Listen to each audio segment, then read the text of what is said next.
Hey everyone, welcome to Paranormal M. Tonight we're going through some more strange and unsettling stories. Before we get into them, turn on notifications so you don't miss the next video. And if you like the stories, please give this one a like. The first story starts pretty normally, with a party at home while the parents were away, but it slowly turns into something much darker. So settle in, make yourself comfortable, and wherever you are listening from, I hope you can relax and get a good night's sleep.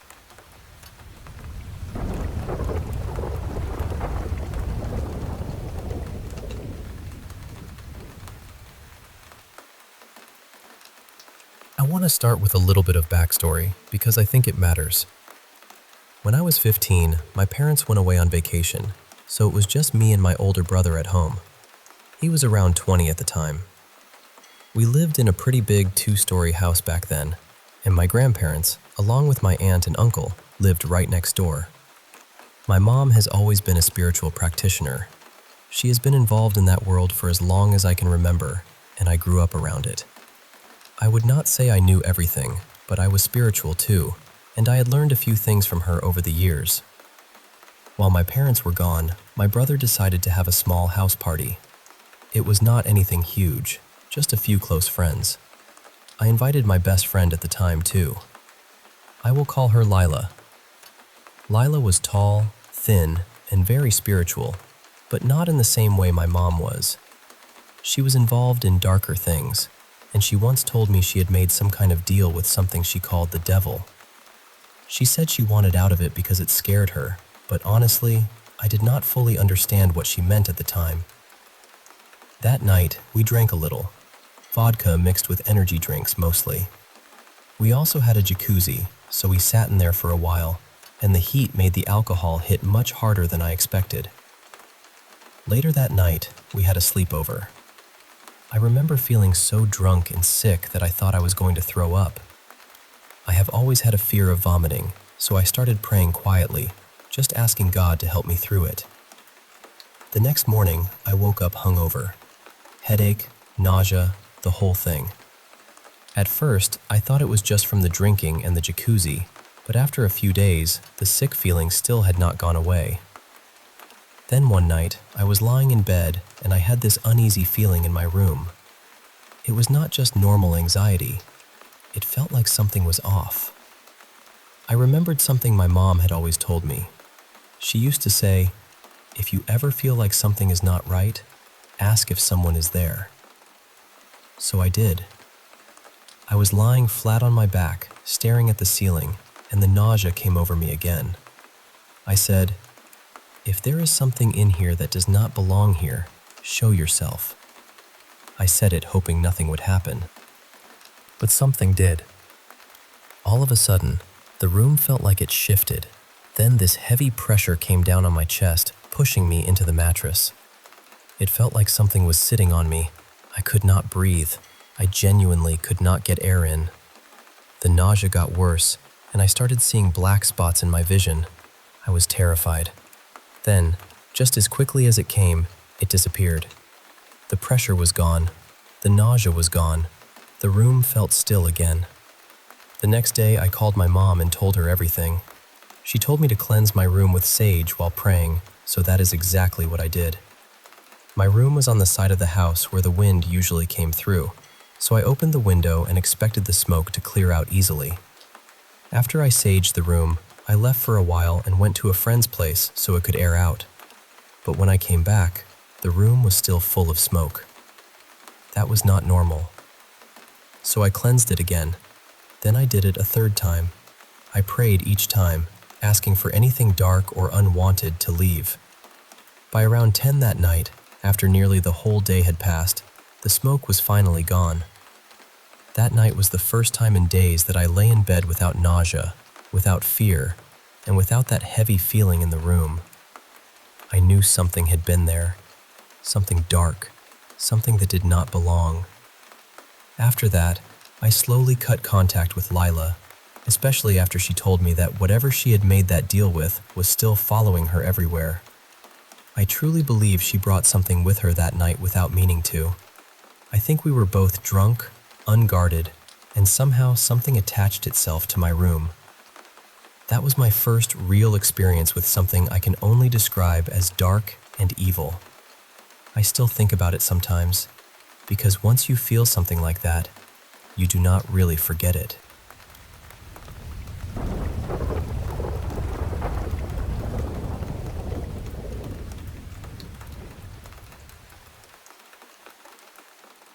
I'm still pretty shaken up, honestly. This happened about an hour ago, and I keep replaying it in my head because it felt way too real to just brush off as a dream.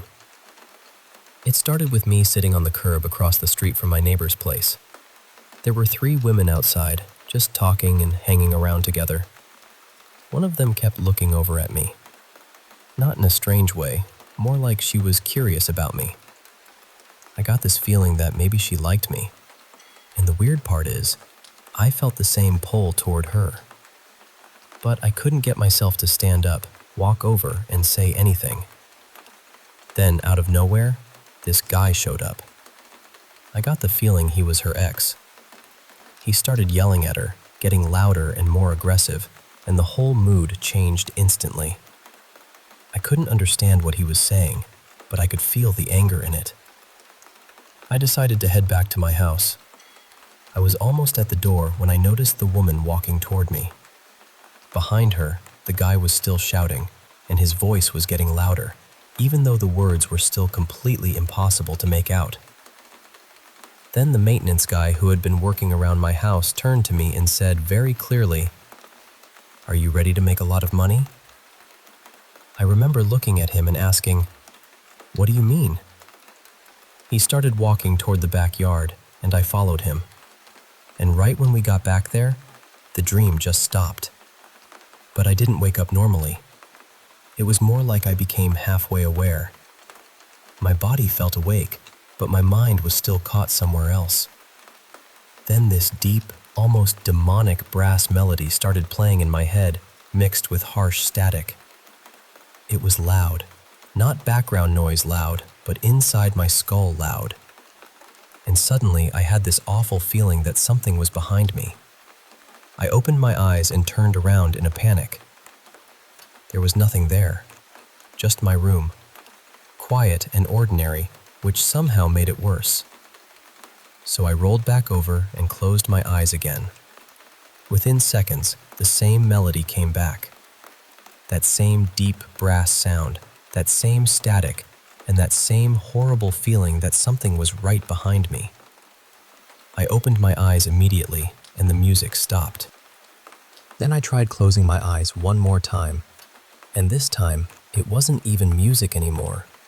It was just deafening static and ringing. I sat straight up, fully awake, but the sound kept going. It was so loud I couldn't hear anything else. It lasted for about a minute after I was already sitting up. And now, an hour later, my ears are still ringing. The part that scares me most is that I've been trying to become a musician for the past year.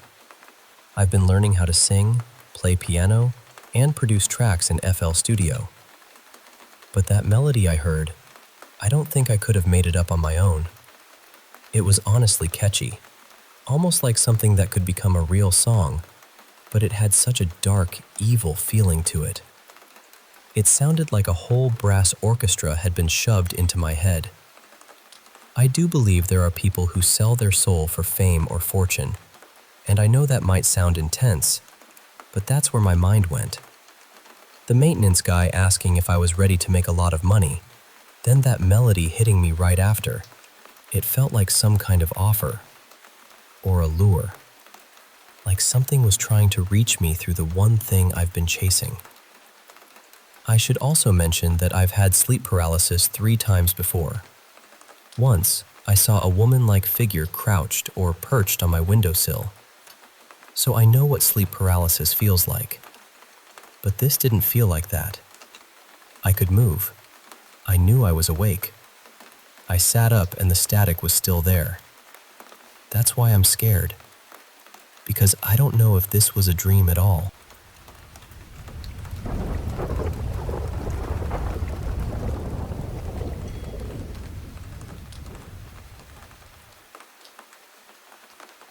still don't know exactly what we heard out there. Even now, years later, I can't sit here and tell you with absolute certainty what it was. I'm not trying to convince anyone. That's not really the point. I just want to tell this story as honestly as I can, because it's the only experience in my life that ever made me question what I thought I believed. I've always been pretty skeptical about things like ghosts, Bigfoot, all of that. I'm not someone who jumps straight to the paranormal. But this camping trip has stayed with me in a way nothing else has. This happened in late August of 2019, up in the Cascades of central Washington, not too far from Glacier Peak. My family had camped around that area before, so we weren't exactly strangers to the woods. It was my dad, my mom, my younger brother, and me at first. The campsite itself was pretty remote. It took about an hour and a half to get back to the nearest town, and once you were out there, you really felt out there. Years later, my family and I actually went back to see the place again, but the road was basically destroyed. Trees were down everywhere, sections had washed out, and we had to bike in for miles just to get close. Seeing it like that made the whole memory feel even stranger. But even on that original trip, something felt wrong from the beginning. The best way I can describe it is that the whole campsite felt sealed off. There was almost no wind, no birds, no usual forest sounds. It was like the woods had been muted. You know how a forest usually feels alive, even when it's quiet? This wasn't like that. It felt still in a way that made you notice it. For the first couple of days, though, nothing really happened. We tried to ignore the odd feeling and just enjoy the trip. Then more family showed up near the end.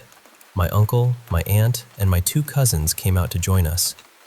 My cousins were younger and full of energy, way more chaotic than my brother and me.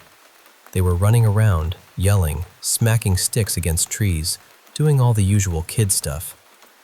And honestly, I joined in too. The next morning, my uncle mentioned that he'd heard movement around his tent during the night. At the time, we all brushed it off. It could have been an animal. In fact, that's probably what any reasonable person would assume. A day or 2 later, my uncle's family packed up and left. After that, it was just the 4 of us again. The campground had emptied out too, which made the silence feel even bigger. That evening, the bugs got awful. Mosquitoes and little gnats were everywhere, and bug spray wasn't doing much.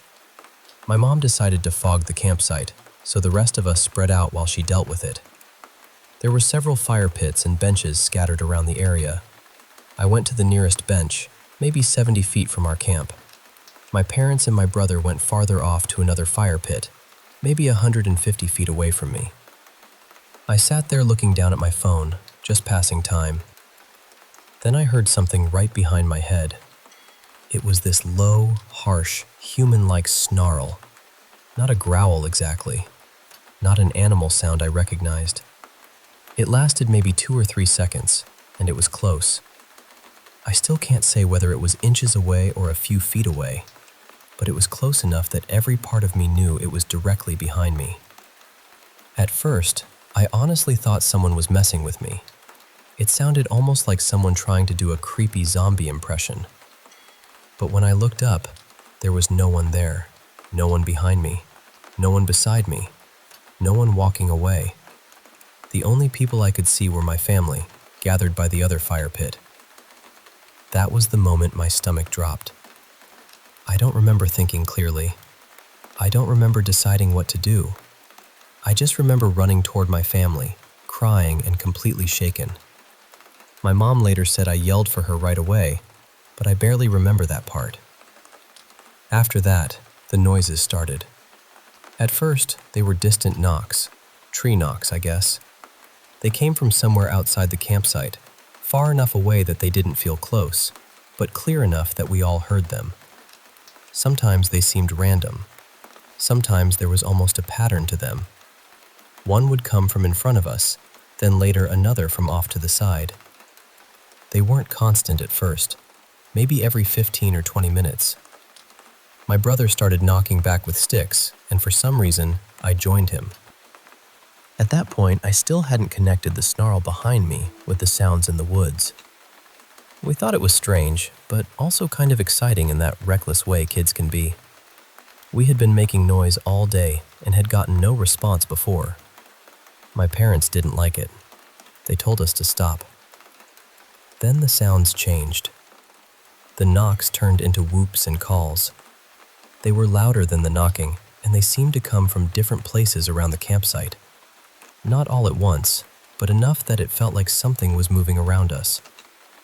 Sometimes the calls had this strange, repeating quality, almost like one sound was being answered by another.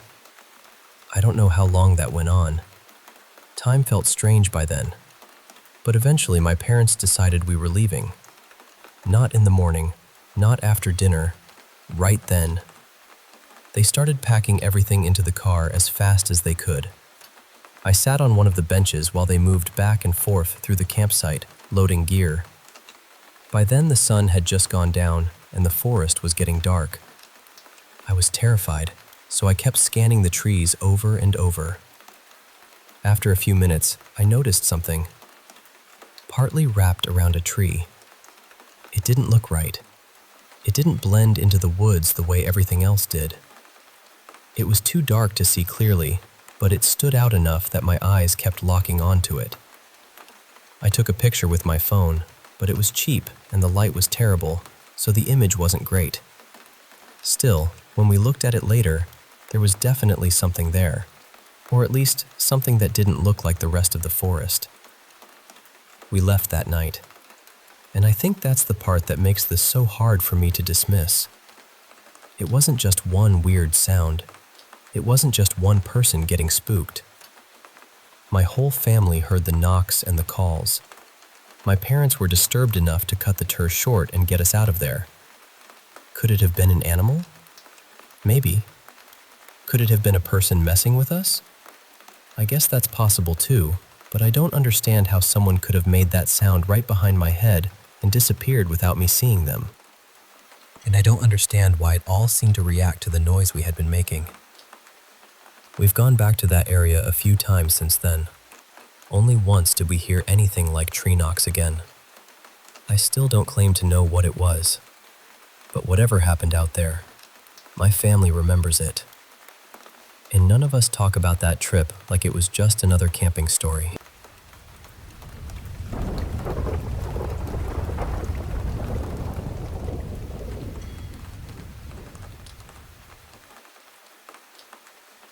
I guess I'll just tell this the way I remember it, because honestly, none of these things are huge on their own. They're not movie-level hauntings or anything dramatic like that. But when I put them all together, they've always made me wonder what was really going on. The first thing I remember happened when I was really little, probably around 5. It was just me, my mom, and my baby sister at home. I had these little figures I used to play with. Some were newer princess ones, but a few were older wooden figures, carved and painted, the kind that felt like they belonged to another time. There was one figure in particular, a little bride, and I remember leaving her on the near side of my bedroom table, close to where I'd been sitting. I went out to grab a tissue, and when I came back, she was on the far side of the table, almost hanging off the edge. Not just moved a little, she was barely balanced there. I know people might say I remembered it wrong because I was young, and that's fair. But I remember being scared. I remember the feeling of seeing it there and knowing I hadn't left it like that. Another thing is that I've seen shadows for years, not only in the corner of my eye and not only when it's dark. Sometimes I'll be looking straight at something and see a figure standing partly behind it. Then when I look again, it's gone. The ones in the corner of my eye somehow feel more solid though, more present. One time at school, I was sitting in a classroom during lunch with a few friends. There was a door beside us that led into another room, and it slowly opened by itself. We ignored it at first, but eventually I got up and shut it. Then it opened again. There was nobody in the room next door, so we just left it alone. But later, out of the corner of my eye, I saw someone standing in the middle of that room. They were perfectly lined up between the open door near us and another open doorway across from it. I turned to look properly, and there was no one there. I've also heard voices in my house a couple of times. The first time I was downstairs by myself. My younger sister was upstairs, either asleep or on her tablet, and the house was quiet. Then I heard a woman's voice come from the kitchen and say, "Hello?" It wasn't a voice I recognized, and it sounded too clear to be from outside. I didn't investigate. I just ran upstairs because apparently my survival instincts are very simple and very fast. The second time happened more recently. I was home alone, and there was this irritating little noise that kept bothering me. I was feeding the dog, and half-jokingly I said, "Shut up," toward whatever the noise was. As I turned to walk away, I heard something whisper back, almost sharply, "Shut up."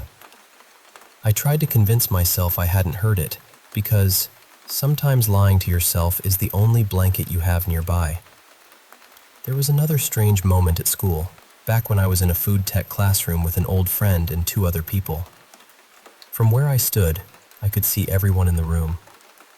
I stepped backward and felt myself bump into someone. I turned to apologize, and while I was turning, I could still feel them against me. I could even see a shape at the edge of my vision. But when I looked directly where they should have been, there was nothing there. No person, no object, nothing I could have bumped into except a counter, and whatever I felt had been too tall and too human for that. One memory might have a more normal explanation, because I had just woken from a nightmare. I was about 9 or 10. I woke up upset, turned over, and saw my half-brother Callan smiling at me. But it didn't feel right. It wasn't comforting. It felt wrong enough that I shut my eyes and started crying and screaming. When I opened them again, he was gone. The strange part is that I was on the top bunk, so for him to be at eye level with me, he would have had to be standing on my sister's bedside table. He said the next day that it wasn't him, and he still says that now. I believe him honestly. It was the middle of the night, maybe around 2 in the morning, and he would have been asleep too. I've tried looking it up, but I've never found an explanation that fully fits. Maybe it was sleep-related. Maybe it was my brain still dragging part of the nightmare into the room with me. I don't know, but I remember how it felt. I should also mention that my dreams have always been strange. Either I don't dream at all, or I have dreams where I die, someone I love dies, I'm being hunted, murdered, or someone is trying to kill me. I've also had recurring dreams since childhood, the kind that come back with the same heavy atmosphere, like they never really left. And then there's something my mom told me from when she was young. She grew up in an old house, and her dad built an extension over the place where an old well used to be. I think her parents' bedroom was on the top floor of that extension, and when she was little, she would sometimes sleep in there. But she hated that room. She said when she tried to sleep, she would hide under the covers because she could hear screaming right above her face. I obviously can't prove that happened, but she remembers it clearly. My aunt has also said she once lived in a house with what she believed was poltergeist activity, though I don't know all the details of that. So I'm not saying all of this has to be paranormal. I'm open to normal explanations, genuinely. Maybe some of it is memory, stress, tiredness, sleep stuff, or the brain filling in gaps in strange ways. But I also can't pretend these moments didn't stay with me. They feel small when I say them one by one, but together, they've always made me wonder if there's something I'm missing.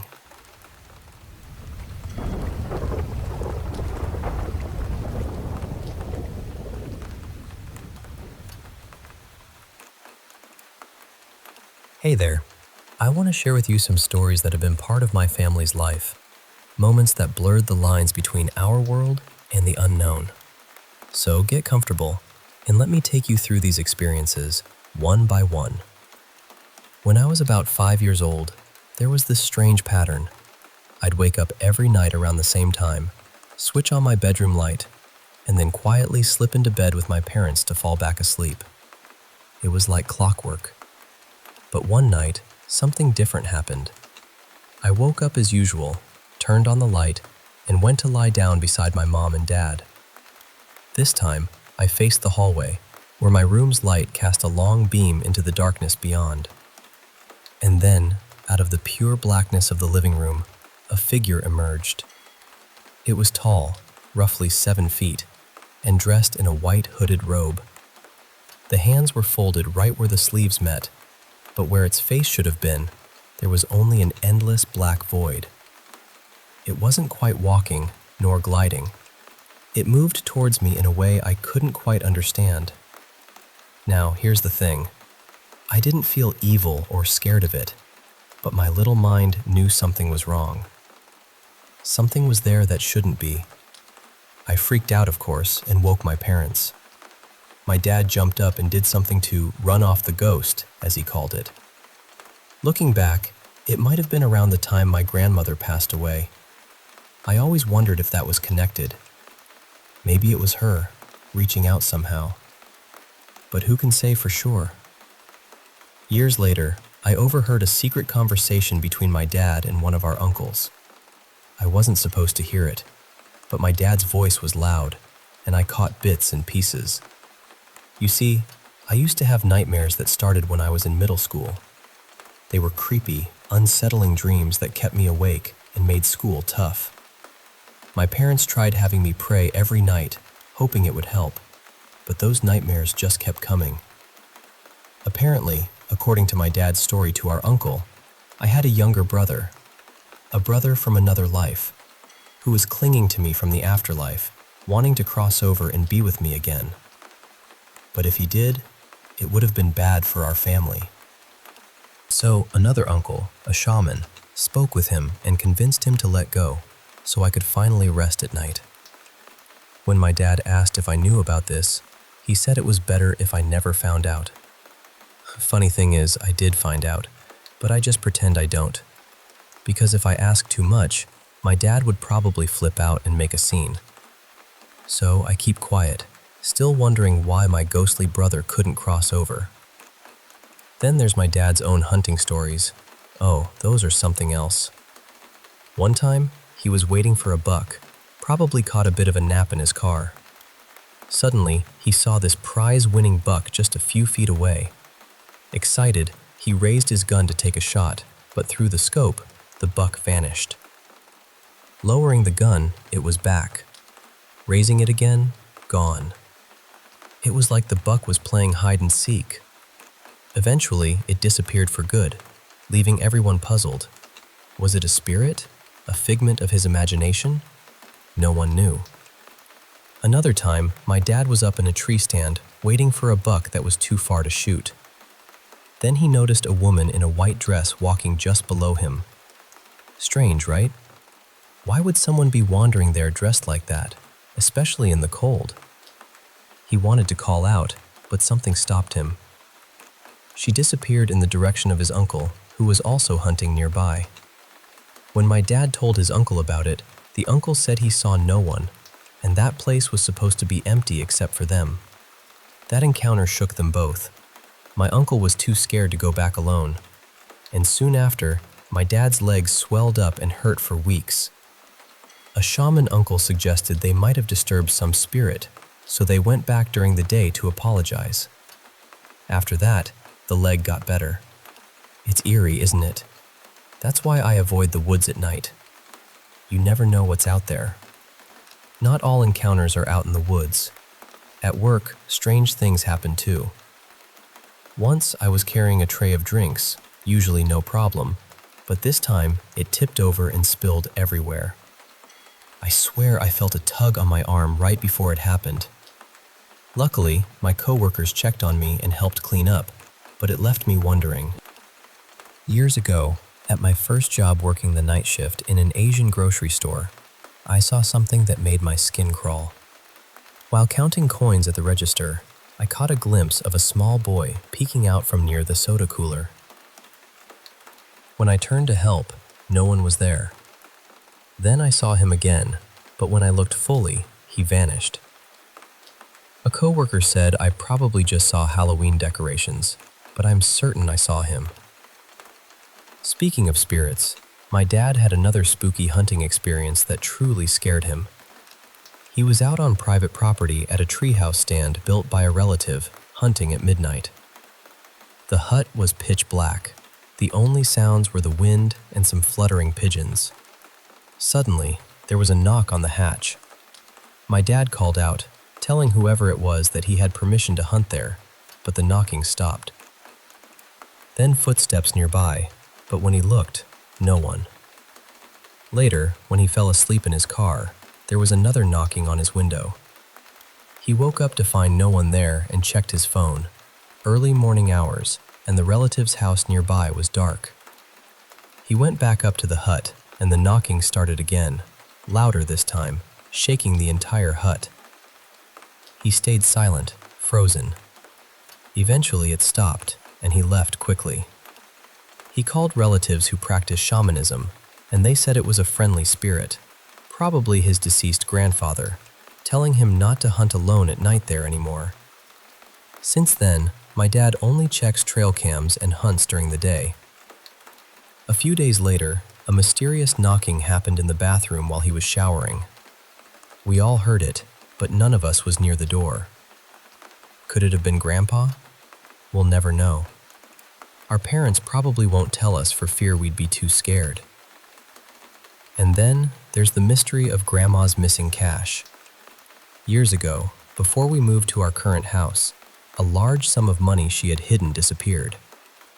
None of us knew about it, but my dad blamed me and my younger sister. Grandma raised me since my parents were young, and she used to hide my small stash of cash in her sewing closet. One day, my mom called me about the missing money.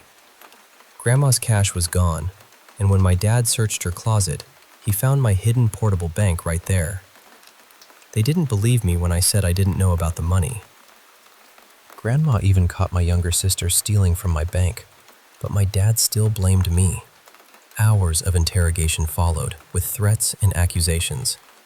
In the end, Grandma started blaming her deceased mother and sisters, who had haunted her for years. She yelled at them, demanding they show themselves. My dad still holds this against me, using it as ammo when he's mad. The whole thing remains a mystery, a shadow hanging over our family. So these stories, ghostly figures, restless spirits, mysterious disappearances, and strange happenings are all part of our family's tapestry. They remind me that there's more to this world than meets the eye, and sometimes those we love are never truly gone. Thanks for listening. It means a lot to share these moments with someone who understands the wonder and the fear that comes with them.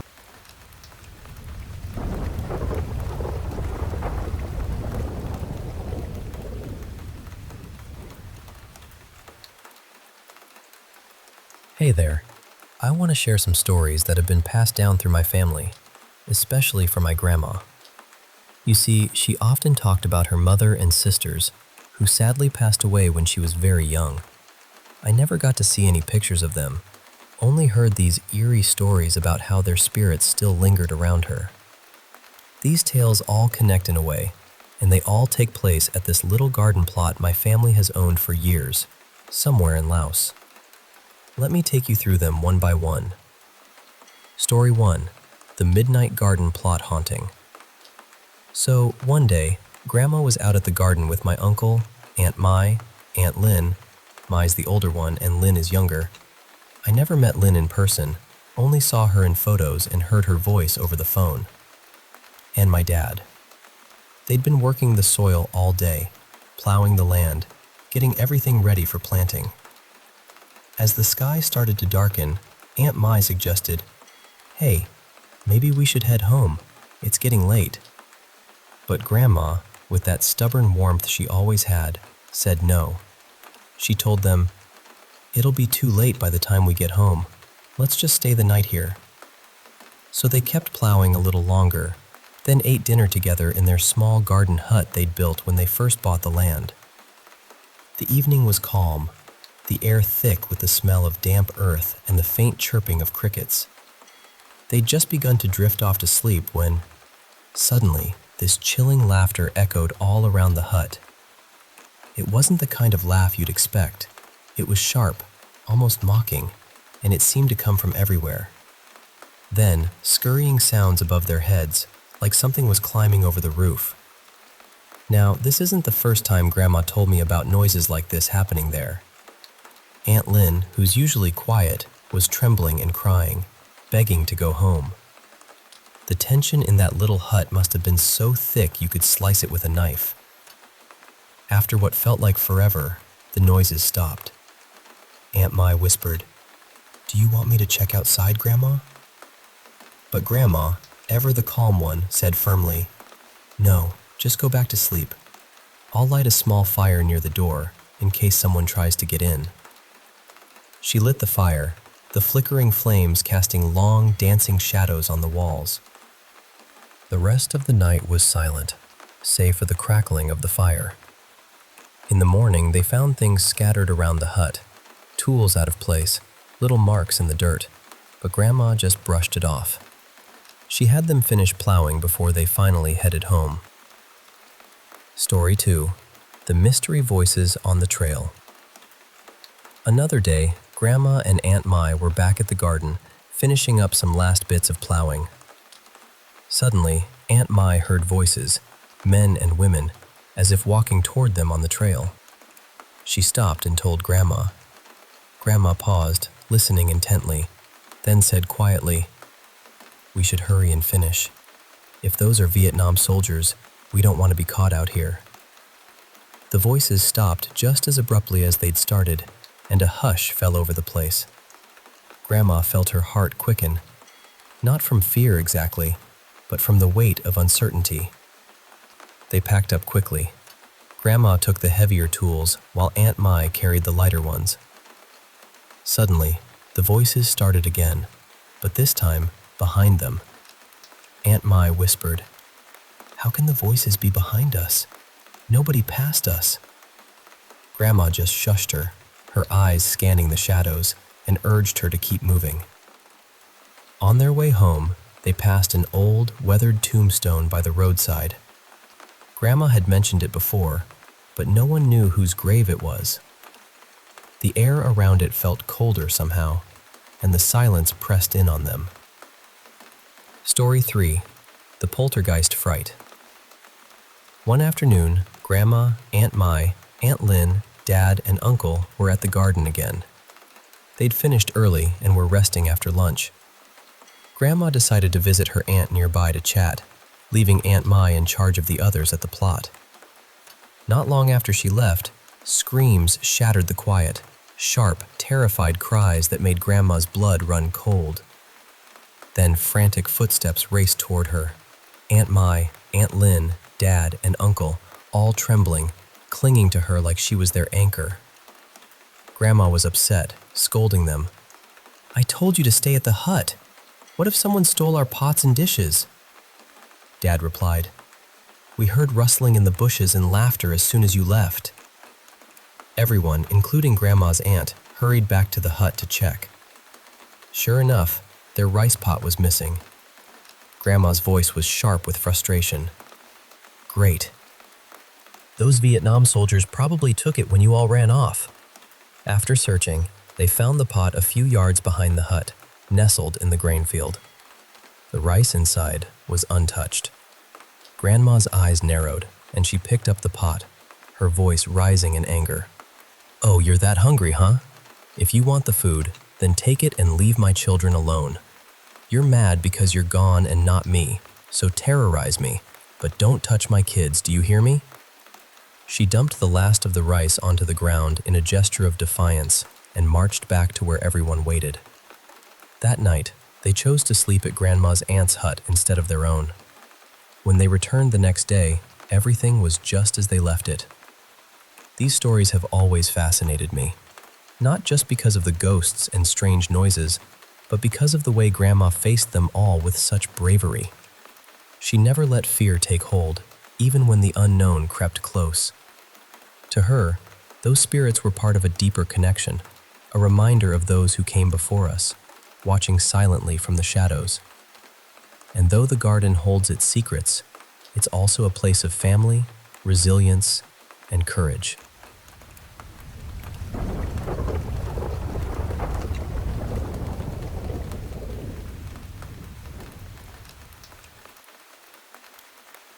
Hey there. I want to share a story from my childhood that stuck with me all these years. It's about the house my family lived in when I was a kid. More specifically, my bedroom there.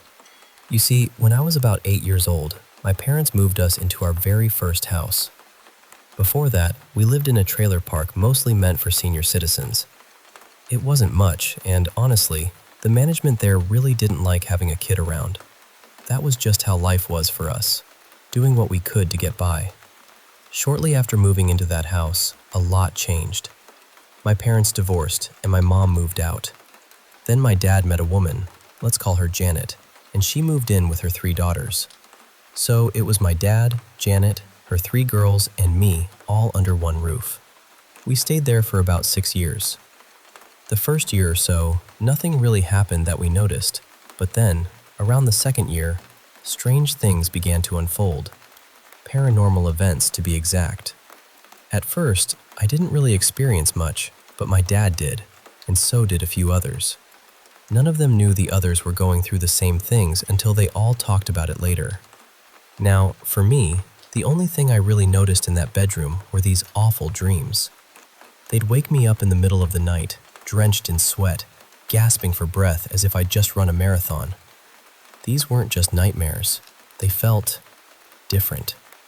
The air in that room felt so heavy, so charged with this strange energy that I couldn't stand being there. Going into that room was like walking through an invisible wall, thick, suffocating air that pressed down on me. It got so bad that I refused to go in there for 3 whole months. I ended up sleeping on the living room couch, and if I needed something from my room, I'd bolt in, grab it as fast as I could, and get out. But then, toward the end of our time in that house, something truly bizarre happened. Something that I thankfully never saw, but that my dad and a couple of others did. By then, things were really falling apart at home. My dad and Janet were on the brink of divorcing. Janet was out most nights, drinking and using drugs, and honestly, she was with just about everyone in town. I was living with my mom by then because the house had become too much for me. My 2 older stepsisters had moved out somewhere, and the youngest stepsister was rarely home, usually staying with someone else. So, most of the time, it was just my dad and Janet in the house, even though Janet was gone a lot.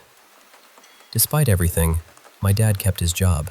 He was a garbage man who had to wake up at 3 a.m. to start his shift at 4. He'd usually be back by 9 or 10 in the morning, having zipped through his route. But when he came home, he often found men Janet had brought over hopping out of windows, usually from my bedroom. So he nailed every window in the house shut. He even started sleeping on the couch because he didn't want to sleep in the same bed as Janet, knowing she was cheating on him. He told me about the nightmares he had while sleeping on that couch. He'd dream of being surrounded by starving children from some faraway place, all reaching out to him with worms crawling out of their mouths and noses. It was terrifying for him, and it seemed the house itself was feeding on that fear. Then one night, he was woken up by a loud slam. He jumped up, thinking Janet was there with someone else, but the house was empty. The door to my bedroom, which had been open, suddenly slammed shut and started shaking like something was trying to get out. He grabbed a baseball bat he kept next to the couch and cautiously walked down the hall. As he neared my room, he heard both windows, still nailed shut, opening and slamming shut violently, and my closet doors doing the same. The bedroom door kept shaking, rattling in its frame. He called out Janet's name, asking if it was her, and then, suddenly, all the noise stopped. He slowly opened the door and looked inside. The room was empty. Both windows were still nailed shut, and the closet doors were closed. But the moment he stepped out, the door slammed shut behind him, and the noise started up again. He fled to the living room, turned the TV on full blast to drown out the sounds, and stayed there until he had to leave for work at 4 a.m. This happened several times, each night more unnerving than the last. Later, when my dad ran into Janet at a bar, they found themselves oddly on better terms, having already decided their marriage was over. She was the first to mention that she'd experienced the same thing he had: the door slamming, the windows banging, the eerie shaking. Then, a few nights after that, my dad let an older friend crash at the house. The next day, the friend asked him why someone had been in my bedroom slamming the doors all night too. It's strange to think about how all of us, my dad, Janet, and this friend, were haunted by the same disturbances, completely unaware of each other's experiences until much later. That bedroom held something dark and restless, and I'm just grateful I never saw it firsthand. Eventually, we left that house behind, but the memories of that thick, suffocating air and those chilling nights linger. It's one of those stories that's hard to explain, but it's real, and it shaped a part of my childhood in a way nothing else ever did.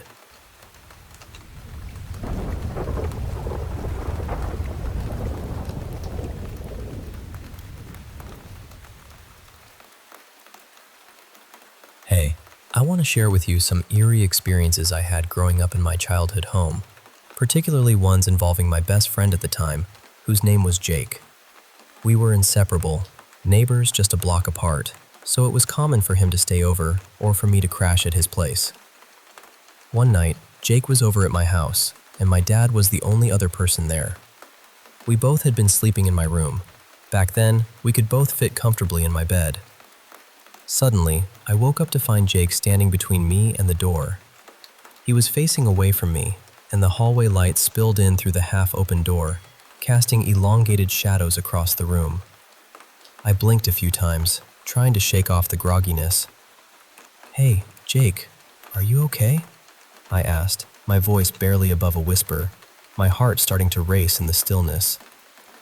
He turned slightly and said, "Someone just poured something on me." I immediately jumped out of bed, half joking but also worried. Did you pee the bed?"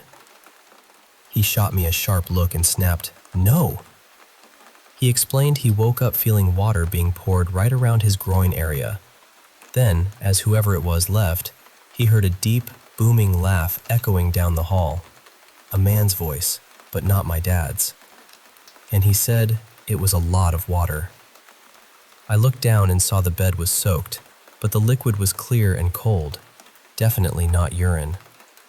It had soaked through the sheets, the mattress, and even the plywood beneath it, dripping steadily onto the floor. The sound of the drops hitting the floor was unnervingly loud in the quiet night. We searched the entire house, calling out, checking every room, but no one was there besides the three of us. My dad was sound asleep, and honestly, he wouldn't have done something like that anyway. Then there was another odd night with Jake. He woke up in the middle of the night to use the bathroom, which was on the other side of the house. When he came back into the dark living room, he said he heard my stepmom call his name.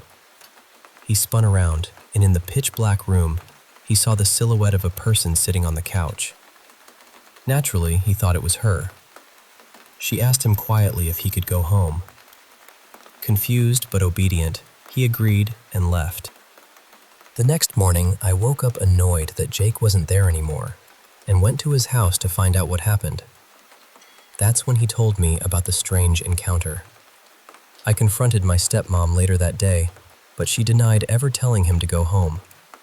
I've never fully trusted her, so I still wonder about what really happened that night. Was it really her, or something else?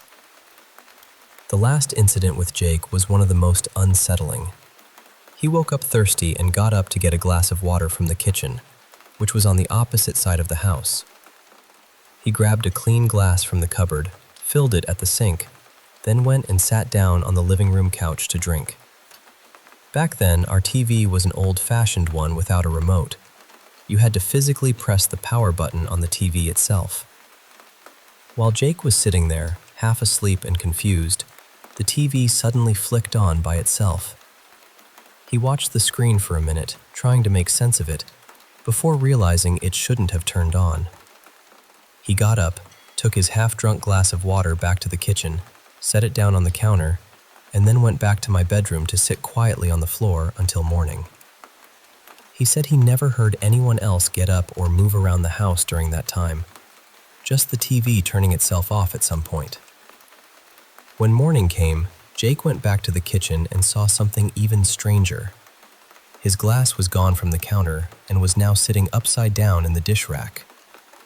He had no idea who could have done that. Looking back, these experiences were frightening but also strangely captivating. They left this lingering sense that our home held secrets, whispers from a world just beyond our understanding. I still wonder about those nights, about the unseen presence that seemed to interact with Jake, and sometimes I feel a shiver just thinking about it.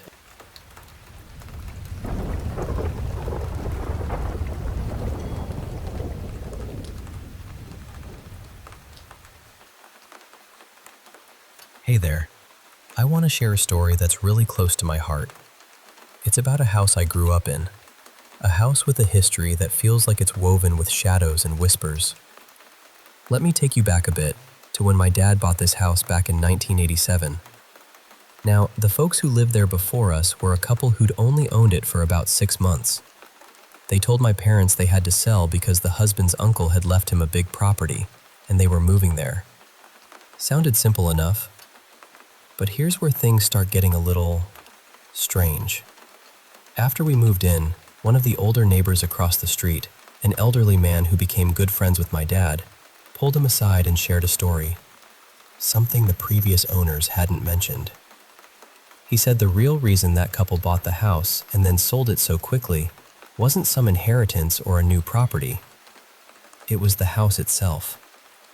Apparently, it had a way of messing with people's lives. The couple before them had been happy at first, but after a few years, their relationship started to crumble, tension filling the air. One night, during a fierce argument, the wife stormed out into the front yard. The husband locked the door behind her. She couldn't get back in, so she took a desperate leap through the big living room window.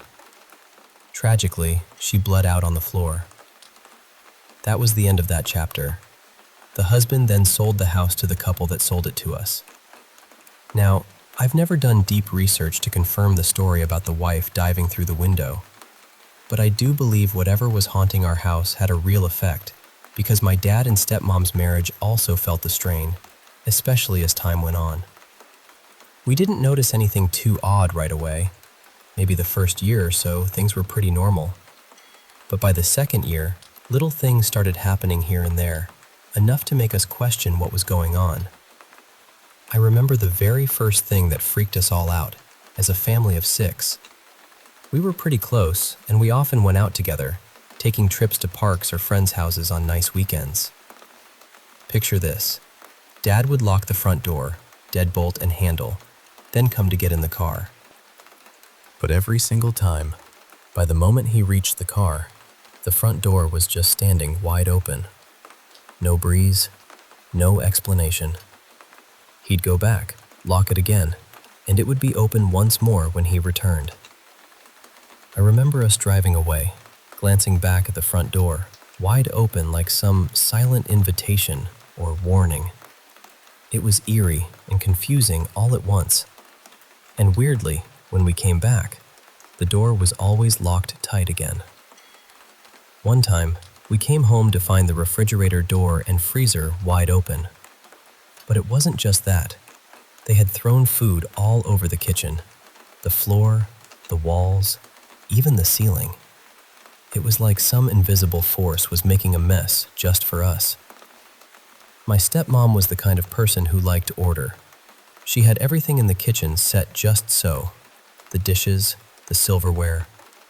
But she'd often complain the silverware drawer was always rearranged, even though none of us touched it. It was like the house itself was playing tricks, or maybe trying to communicate. Now, my middle stepsister and I were really close. Same age, lots of talks, especially on our walks to and from school. One morning, around 1990, When we were in 3rd or 4th grade, she told me something that sent chills down my spine. She and some friends had played with a Ouija board in her bedroom. They contacted a spirit, a 16-year-old boy named Keith Zeus with blonde hair and blue eyes. He said he was buried under our house. Now, our house had a slab foundation, so if someone were buried there, it would have had to be before the house was built. She said he kept asking her to be his girlfriend, and she kept saying no. Even then, I knew she was smart not to say yes. Who knows what might have happened if she did? I never thought Keith was a normal human spirit. It felt off. I never told my friends about it, and she never mentioned it to anyone else either. It faded into the background of my mind until years later, in 10th grade, around 1996, something happened that brought it all rushing back. I was sitting next to a girl at school, someone I'd known since 5th grade, but who had never been to my house and didn't know my family. We were passing notes back and forth when she told me she'd used a Ouija board over the weekend. And get this, she said she spoke with a 16-year-old boy who kept asking her to be his girlfriend. Suddenly, everything my stepsister had told me years before flashed in my mind. I wrote back the details my sister had shared, and I handed the note back. When I looked at her, she was pale as a sheet. She dropped the note and asked how I knew all that. I told her the story, and she said the only difference was that the boy told her he was buried under a house somewhere in the city, not specifically ours. Now, I can't say for sure if she'd heard the story before and just forgot, or if she was messing with me. But I've searched endlessly online for any record of a Keith Zeus, spelling it every way imaginable, and found nothing. What really gets me is why this spirit, if it was one, would tell my sister our house was where he was buried, and then tell this other girl it was just some house in the city. It feels like a deliberate confusion, like he didn't want anyone to know the truth. If there really is a body buried under that house, I'd want to know. But I'm not about to buy the place just to tear it down looking for answers. Honestly, I think the house itself should be destroyed. It's left a mark on everyone who's lived there, and sometimes, the past is best left buried.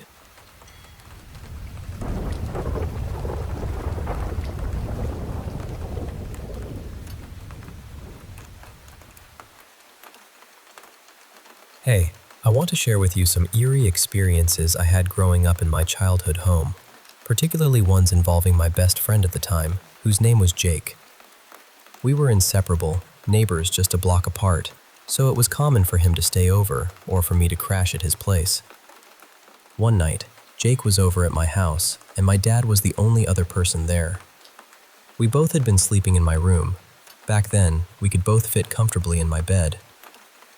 Suddenly, I woke up to find Jake standing between me and the door. He was facing away from me, and the hallway light spilled in through the half-open door, casting elongated shadows across the room. I blinked a few times, trying to shake off the grogginess. "Hey, Jake, are you okay?" I asked, my voice barely above a whisper, my heart starting to race in the stillness.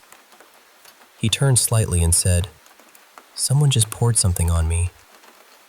I immediately jumped out of bed, half joking but also worried. Did you pee the bed?" He shot me a sharp look and snapped, "No!" He explained he woke up feeling water being poured right around his groin area. Then, as whoever it was left, he heard a deep, booming laugh echoing down the hall. A man's voice, but not my dad's. And he said it was a lot of water. I looked down and saw the bed was soaked, but the liquid was clear and cold, definitely not urine. It had soaked through the sheets, the mattress, and even the plywood beneath it, dripping steadily onto the floor. The sound of the drops hitting the floor was unnervingly loud in the quiet night. We searched the entire house, calling out, checking every room, but no one was there besides the three of us. My dad was sound asleep, and, honestly, he wouldn't have done something like that anyway. Then there was another odd night with Jake. He woke up in the middle of the night to use the bathroom, which was on the other side of the house. When he came back into the dark living room, he said he heard my stepmom call his name. He spun around, and in the pitch-black room, he saw the silhouette of a person sitting on the couch. Naturally, he thought it was her. She asked him quietly if he could go home. Confused but obedient, he agreed and left. The next morning, I woke up annoyed that Jake wasn't there anymore and went to his house to find out what happened. That's when he told me about the strange encounter. I confronted my stepmom later that day, but she denied ever telling him to go home. I've never fully trusted her, so I still wonder about what really happened that night. Was it really her, or something else? The last incident with Jake was one of the most unsettling. He woke up thirsty and got up to get a glass of water from the kitchen, which was on the opposite side of the house. He grabbed a clean glass from the cupboard, filled it at the sink, then went and sat down on the living room couch to drink. Back then, our TV was an old-fashioned one without a remote. You had to physically press the power button on the TV itself. While Jake was sitting there, half asleep and confused, the TV suddenly flicked on by itself. He watched the screen for a minute, trying to make sense of it, before realizing it shouldn't have turned on. He got up, took his half-drunk glass of water back to the kitchen, set it down on the counter, and then went back to my bedroom to sit quietly on the floor until morning. He said he never heard anyone else get up or move around the house during that time, just the TV turning itself off at some point. When morning came, Jake went back to the kitchen and saw something even stranger. His glass was gone from the counter and was now sitting upside down in the dish rack. He had no idea who could have done that. Looking back, these experiences were frightening, but also strangely captivating. They left this lingering sense that our home held secrets, whispers from a world just beyond our understanding. I still wonder about those nights, about the unseen presence that seemed to interact with Jake, and sometimes I feel a shiver just thinking about it.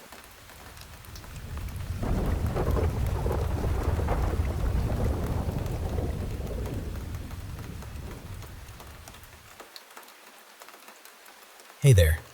I want to share a story that's really close to my heart. It's about a house I grew up in, a house with a history that feels like it's woven with shadows and whispers. Let me take you back a bit to when my dad bought this house back in 1987. Now, the folks who lived there before us were a couple who'd only owned it for about 6 months. They told my parents they had to sell because the husband's uncle had left him a big property, and they were moving there. Sounded simple enough, but here's where things start getting a little strange. After we moved in, one of the older neighbors across the street, an elderly man who became good friends with my dad, pulled him aside and shared a story, something the previous owners hadn't mentioned. He said the real reason that couple bought the house and then sold it so quickly wasn't some inheritance or a new property. It was the house itself. Apparently, it had a way of messing with people's lives. The couple before them had been happy at first, but after a few years, their relationship started to crumble, tension filling the air. One night, during a fierce argument, the wife stormed out into the front yard. The husband locked the door behind her. She couldn't get back in, so she took a desperate leap through the big living room window. Tragically, she bled out on the floor. That was the end of that chapter. The husband then sold the house to the couple that sold it to us. Now, I've never done deep research to confirm the story about the wife diving through the window. But I do believe whatever was haunting our house had a real effect, because my dad and stepmom's marriage also felt the strain, especially as time went on. We didn't notice anything too odd right away. Maybe the first year or so, things were pretty normal. But by the second year, little things started happening here and there, enough to make us question what was going on. I remember the very first thing that freaked us all out as a family of 6. We were pretty close, and we often went out together, taking trips to parks or friends' houses on nice weekends. Picture this. Dad would lock the front door, deadbolt and handle, then come to get in the car. But every single time, By the moment he reached the car, the front door was just standing wide open. No breeze, no explanation. He'd go back, lock it again, and it would be open once more when he returned. I remember us driving away, glancing back at the front door, wide open like some silent invitation or warning. It was eerie and confusing all at once. And weirdly, when we came back, the door was always locked tight again. One time, we came home to find the refrigerator door and freezer wide open. But it wasn't just that. They had thrown food all over the kitchen, the floor, the walls, even the ceiling. It was like some invisible force was making a mess just for us. My stepmom was the kind of person who liked order. She had everything in the kitchen set just so, the dishes, the silverware, but she'd often complain the silverware drawer was always rearranged, even though none of us touched it. It was like the house itself was playing tricks, or maybe trying to communicate. Now, my middle stepsister and I were really close. Same age, lots of talks, especially on our walks to and from school. One morning, around 1990, when we were in 3rd or 4th grade, she told me something that sent chills down my spine. She and some friends had played with a Ouija board in her bedroom. They contacted a spirit, a 16-year-old boy named Keith Zeus, with blonde hair and blue eyes. He said he was buried under our house. Now, our house had a slab foundation, so if someone were buried there, it would have had to be before the house was built. She said he kept asking her to be his girlfriend, and she kept saying no. Even then, I knew she was smart not to say yes. Who knows what might have happened if she did? I never thought Keith was a normal human spirit. It felt off. I never told my friends about it, and she never mentioned it to anyone else either. It faded into the background of my mind until years later, in 10th grade, around 1996, something happened that brought it all rushing back. I was sitting next to a girl at school, someone I'd known since 5th grade, but who had never been to my house and didn't know my family. We were passing notes back and forth when she told me she'd used a Ouija board over the weekend. And get this, she said she spoke with a 16-year-old boy who kept asking her to be his girlfriend. Suddenly, everything my stepsister had told me years before flashed in my mind. I wrote back the details my sister had shared, and I handed the note back. When I looked at her, she was pale as a sheet. She dropped the note and asked how I knew all that. I told her the story, and she said the only difference was that the boy told her he was buried under a house somewhere in the city, not specifically ours. Now, I can't say for sure if she'd heard the story before and just forgot, or if she was messing with me. But I've searched endlessly online for any record of a Keith Zeus, spelling it every way imaginable, and found nothing. What really gets me is why this spirit, if it was one, would tell my sister our house was where he was buried, and then tell this other girl it was just some house in the city. It feels like a deliberate confusion, like he didn't want anyone to know the truth. If there really is a body buried under that house, I'd want to know. But I'm not about to buy the place just to tear it down looking for answers. Honestly, I think the house itself should be destroyed. It's left a mark on everyone who's lived there, and sometimes the past is best left buried.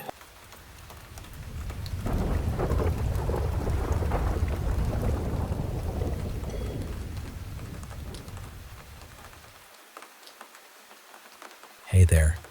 I want to share a story from my childhood home that's always stayed with me, especially this chapter of it when things were already pretty rough, but not yet at their worst.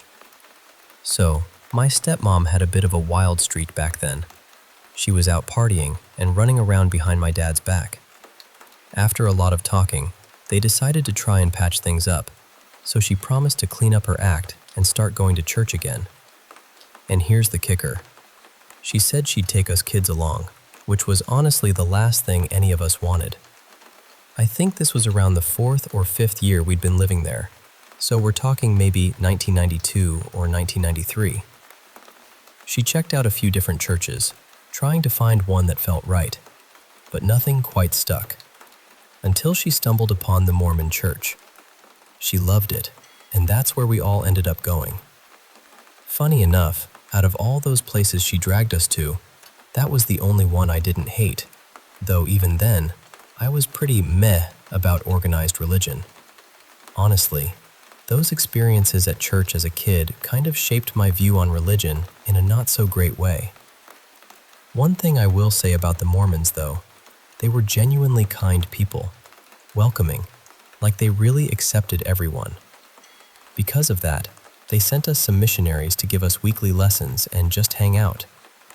I can't remember the names of the first two guys, but they were amazing. One was from a place full of cornfields somewhere in the Midwest, and the other was a surfer dude from California who was into AC/DC, my favorite band, by the way, so we had tons to talk about. They had this setup where they'd stop by our house last after their other visits, just to hang with us kids. They'd ditch their ties, grab a ball, and take us outside to play or chase each other around. They really were a bright spot in what was otherwise a pretty dark time for me. Now, this all happened before my dad had to nail the windows shut because of all the weird stuff going on. My oldest stepsister had even fixed the window in her room so she could sneak in and out at night whenever she wanted. We all knew about it, but no one did anything about it until Dad finally sealed it up later. One afternoon, the missionaries came over for a lesson, but only my stepmom and I were home. She was busy in the kitchen doing something, and the missionaries were setting up in the living room. I headed to the bathroom, which was right across the hall from my stepsister's bedroom. Yes, the one with the window she'd rigged. When I came out of the bathroom, I glanced over, and my heart just dropped. The entire inside of her window was crawling with hundreds of giant houseflies. They weren't buzzing or flying around. They were just there, moving slowly across every inch of the glass. It reminded me of that creepy scene from the Amityville Horror. You know the one? I walked through the living room and told my stepmom what I'd seen. She came with me to check it out herself, and sure enough, there they were. She said she'd go around to the back and open the window from the outside to let the flies out. She left, and I sat on the couch watching the missionaries finish their setup. She came back pretty quickly, looking confused. "They're not there," she said. I asked, "You let them out?" And she said, "No, when I opened the window, they weren't there at all." We walked back to the bedroom together. Not a single fly in sight. Just empty, silent room. Right then, the missionary suddenly jumped up, said they had to leave, and just took off, leaving all their stuff behind. It was so sudden and strange. After that, I never heard them bring up the flies, and whenever I saw them later, they wouldn't talk about it. To this day, I have no idea what really happened that afternoon, but it's one of those moments that just sticks with me, you know? Thanks for listening to this little piece of my past. Sometimes the things we can't explain are the ones that shape us the most.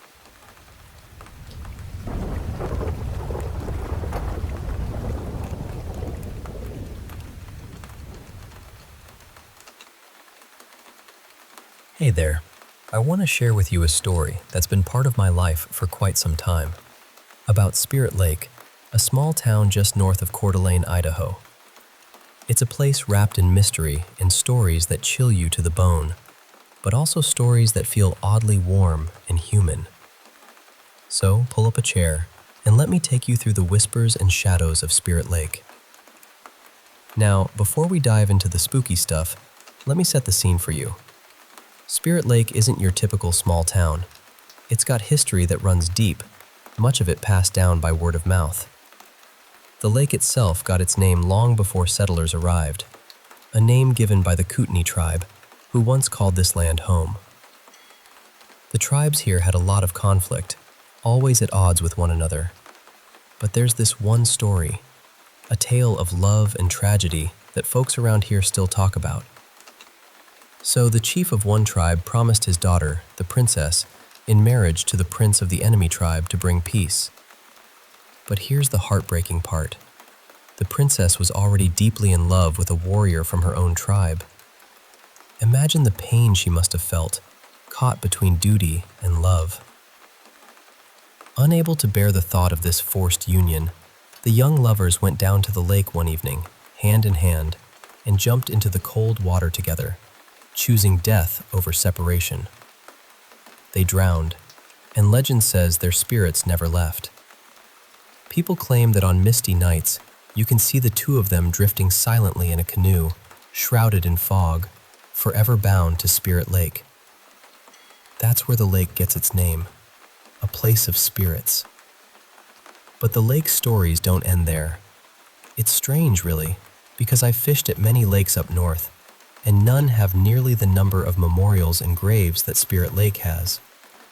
It's eerie, almost unsettling. I know of 3 particular stories of deaths in the lake that people still whisper about. The first one is about a little boy, only 7 years old, who was swimming in what seemed like harmless, shallow water. He got tangled in some weeds and drowned. Now, I've always wondered about this. The lake's bottom is muddy, and plants don't really take root there. So how did these weeds trap him? Maybe he panicked, or maybe something unseen held him under. It's hard to say.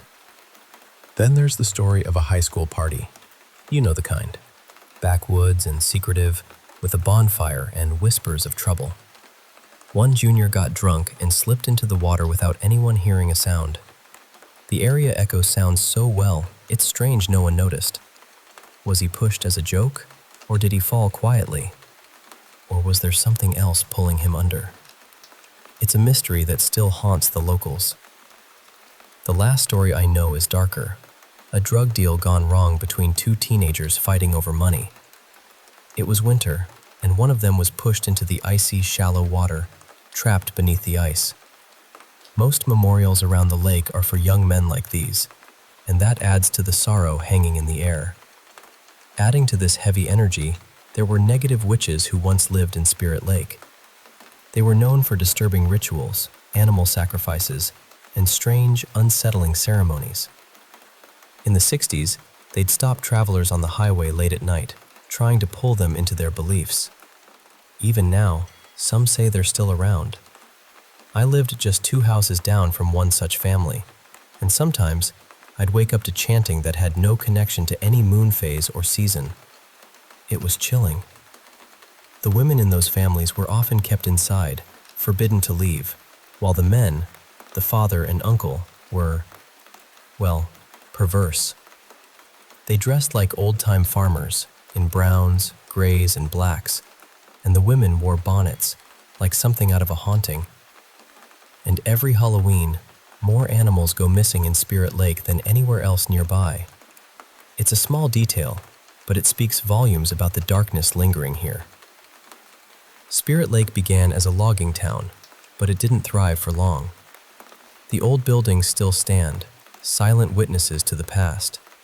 The old movie theater turned florist, the White Horse Saloon, a rundown building near the elementary school, a greenhouse by the park, and a commercial building behind the hardware store that was recently torn down. Many locals claim their homes are haunted, not just by dark spirits, but sometimes by friendly ones too. The community here is full of good, honest church folks who openly accept the presence of ghosts and pray for protection every day, not just for themselves, but for their neighbors. Nearby, there are 2 mountains, Rathdrum and Hoodoo, which are also hotspots for paranormal and even alien activity.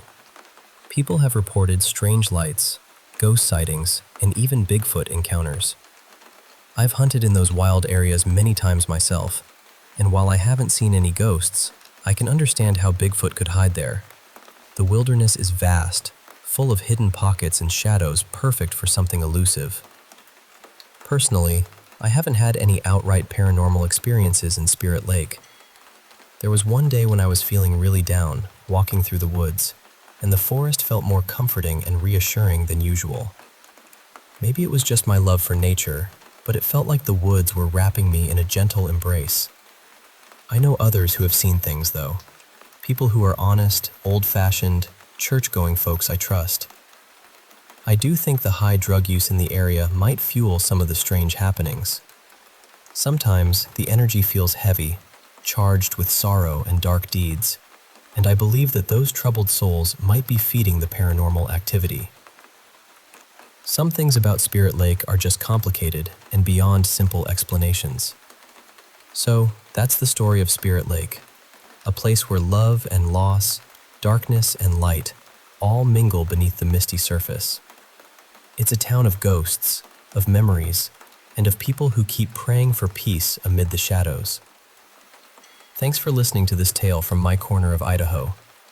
Maybe someday, if you're brave enough, you'll visit Spirit Lake and see if you can catch a glimpse of that ghostly canoe drifting through the fog.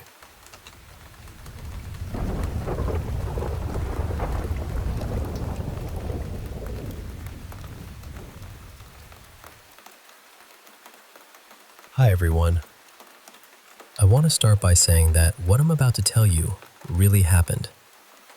I do believe there are things in this world we don't fully understand, but I'm not someone who accepts every strange sound or odd feeling as paranormal right away. I usually try to explain things first. I look for the normal answer before I let my mind wander into the darker corners. That's actually why this experience has stayed with me so strongly. I live just outside Boston, in an old brick apartment building that went up sometime in the late 1880s. It has narrow hallways, heavy doors, old pipes, and that kind of tired silence that settles into a place after more than a century of people coming and going. There have been accidents here, deaths, even one violent crime that I know of. I've lived in my one-bedroom apartment since 2021, and during that time, I've had more strange experiences than I can neatly explain. There's been a clicking sound that seems to move around with people. My neighbor has heard it too. I've smelled perfume when no one else was around. I once saw what looked like a woman's arm in an old-fashioned sleeve, just for a second, and then it was gone. But the bathroom is where things feel the strongest. I've always sensed something feminine there. I know how that sounds, but there are moments when the feeling is so clear that it's almost like standing near an actual person. Not seeing her exactly, but feeling her mood, her presence. And for whatever reason, she does not seem to like it when I shower late at night. After 10 p.m. especially, the bathroom can feel hostile.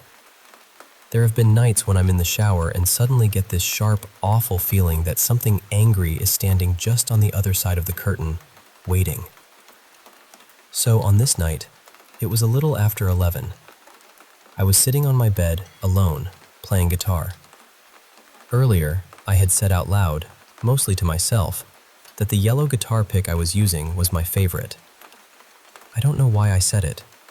Just one of those little thoughts you speak into the room without thinking. Eventually, I decided I should shower before it got any later. I put my guitar away, then set the yellow pick on the bed between two blue picks. I remember doing this very clearly. Yellow in the middle, blue on either side. Then I got undressed and walked into the bathroom wearing only my underwear. The bathroom is tiny and windowless. There's barely enough room to move around comfortably.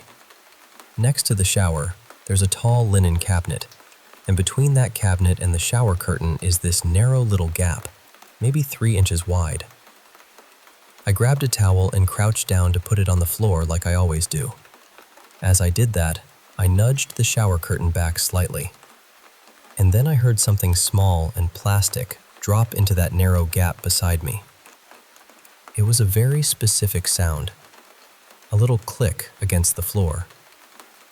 I froze for a second, then pushed the curtain aside and looked down. There, sitting in the gap beside the shower, was my yellow guitar pick. My favorite yellow guitar pick. I just stared at it. Then I said out loud, "No way." Though honestly, I used a stronger word than that. I picked it up and immediately started trying to explain it.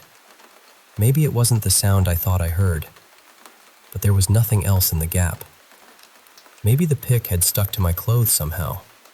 except I was barely wearing anything. Maybe it had stuck to my hand, but I would have felt that. And anyway, I knew I had placed it on the bed.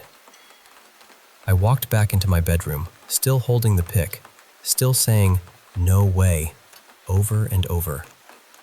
Part of me was thinking, maybe I had another yellow pick. Maybe one had somehow been caught in the shower curtain for days and just happened to fall at that exact moment. But when I looked at the bed, the two blue picks were still there. The yellow one was gone. It was the same pick, the one I had just been using, the one I had placed between the two blue picks. Somehow it had moved from my bed to the bathroom and dropped into that narrow little gap right beside me while my face was less than 2 feet away from it. I still don't know what to do with that. It didn't roll in there. It didn't fall from a shelf. It didn't come from my clothes. It was on my bed, and then it was in the bathroom. After a minute, I said out loud, "I'm still taking a shower." And I did. I wish I could say I was calm about it, but I wasn't. I spent the whole shower trying not to look too hard at the curtain, trying not to imagine someone standing behind it, trying not to think about the fact that something had just taken an object from my room and dropped it beside me like it wanted my attention. Thankfully, nothing else happened that night, but I haven't been able to explain it. I've gone over every possibility I can think of, and none of them work. This is just one more strange thing in a long list of things that have happened in this apartment. Or maybe I should say our apartment, because at this point, it really doesn't feel like I'm living here alone. Some things can be reasoned away. This wasn't one of them.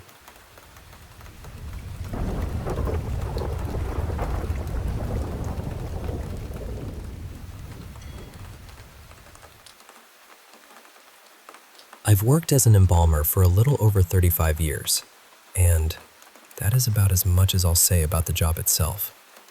But there are two things that happened during my career that changed the way I think about death, about faith, and about whatever might be waiting on the other side. I was raised Christian, and I still consider myself a believer.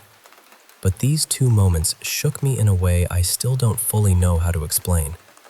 I've kept them quiet for years because I honestly didn't know how people would react. Maybe they'd laugh. Maybe they'd think I was exaggerating. Maybe they'd say I imagined it. But I didn't imagine it. And I think I'm finally ready to say it out loud. The first incident happened late one night, close to 2:30 in the morning. I had just finished my work. There were several bodies in the preparation room, all covered neatly with clean white sheets. The room was quiet in that heavy way a funeral home gets after midnight, when every little sound feels too loud. I took off my gown and gloves, washed up, and walked toward the door. I remember reaching for the light switch, already thinking about going home. And then, something pushed me. But it wasn't like a hand. It wasn't a shove to the shoulder or a hit between the shoulder blades. This was different. It felt like an entire wall of pressure pressed into me at once, from the back of my head all the way down to my heels. Every part of me moved forward together. It pushed me about a foot. That was enough. I ran. I didn't stop to check the room. I didn't turn around. I went straight through the garage door, got into my silver Honda Civic, and drove home faster than I probably should have. When I got inside my apartment, I sat down in my living room chair and started praying out loud. I remember saying, "Jesus, I don't know what I did. I don't know if I offended you, or if something in that room was angry with me, but I am sorry. I am truly sorry." While I was saying it, I looked down at my arm. The hairs were standing straight up, not just a few of them, all of them. My skin had this strange, raised, prickled look to it, almost like it didn't belong to me for a second. I had never seen my body react that way before. The second incident happened more than 20 years later in a completely different funeral home. It was around 9:15 at night. I had gone in to do some work, which is normal in that profession. You learn quickly that the clock doesn't matter much. Sometimes you work in the morning, sometimes in the middle of the night. I was in the prep room, finished what I needed to do, and took off my gown and gloves. Then I walked down the hallway to the small break room to grab a bottle of water from the little refrigerator. On my way back, I was walking down a long hallway. At the far end, there was a mirror. Behind me, near the front of the building, was a glass door with the outside light shining through it. As I walked toward the mirror, I saw someone behind me. A figure came up to the glass door, turned slightly, and stopped. I saw it clearly in the mirror. For a second, my mind tried to make it normal. Maybe someone was outside. Maybe a family member had come back. Maybe it was a coworker. I took another step or two. Then, I turned around. No one was there, and I screamed. The moment I screamed, it screamed too. But it wasn't just an echo. It was my scream, my exact voice. Same pitch, same fear, same breath. I ran out of the building and stood in the parking lot, shaking, trying to understand what had just happened. And even outside, I could still hear it screaming. That's the part I can't get over. It had copied me. It had taken my voice and thrown it back into the dark.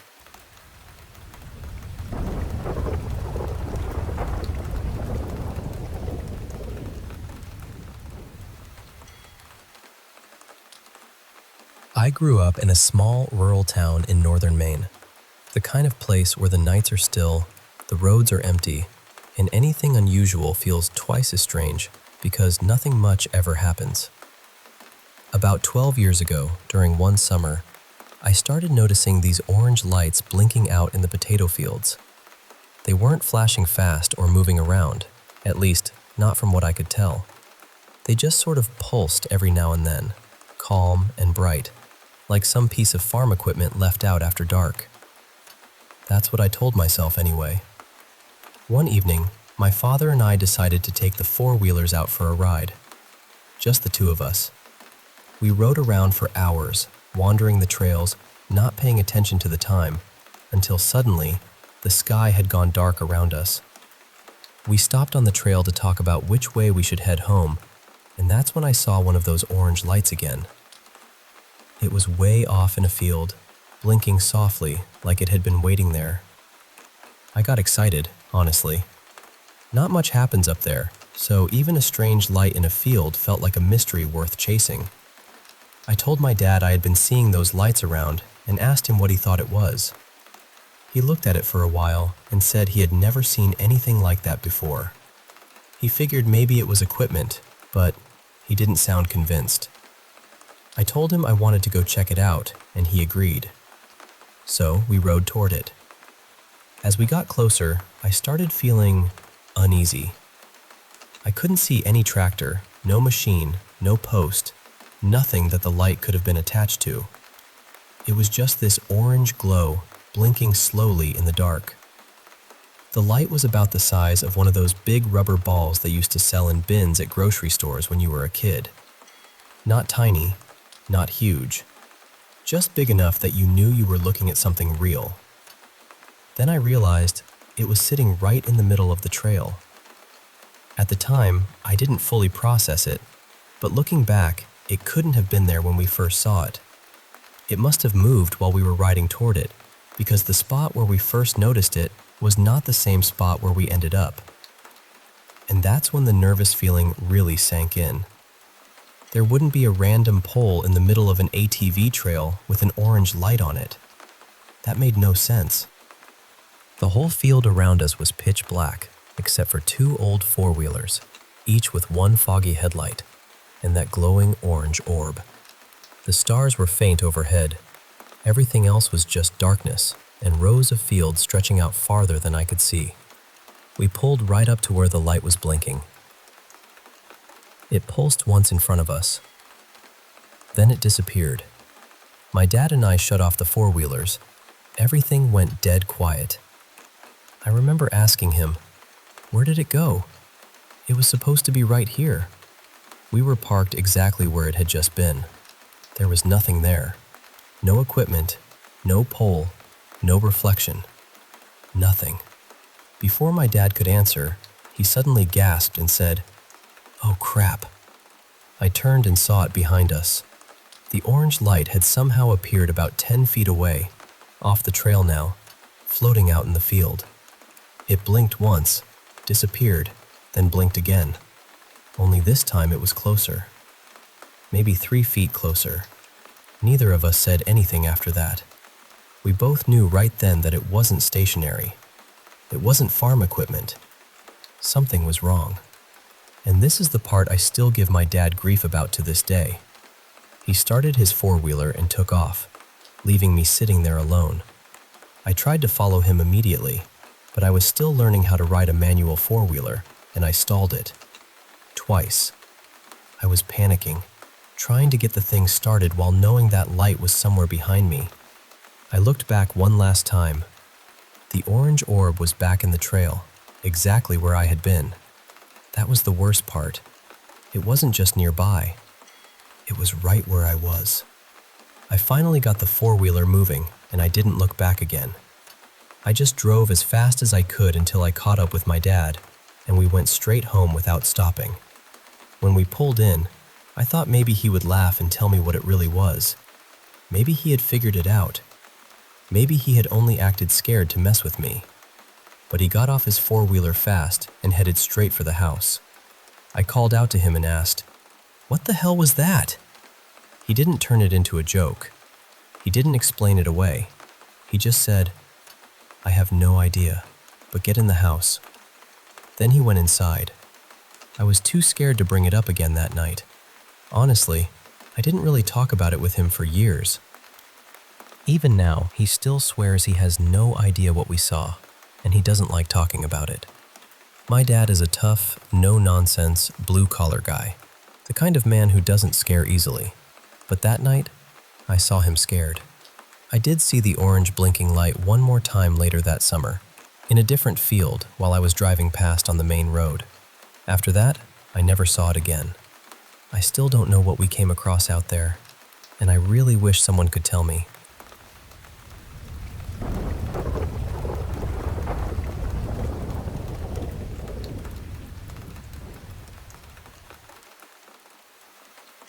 I want to tell you about something that happened to me when I was younger, because even now, years later, I still don't really know what to make of it.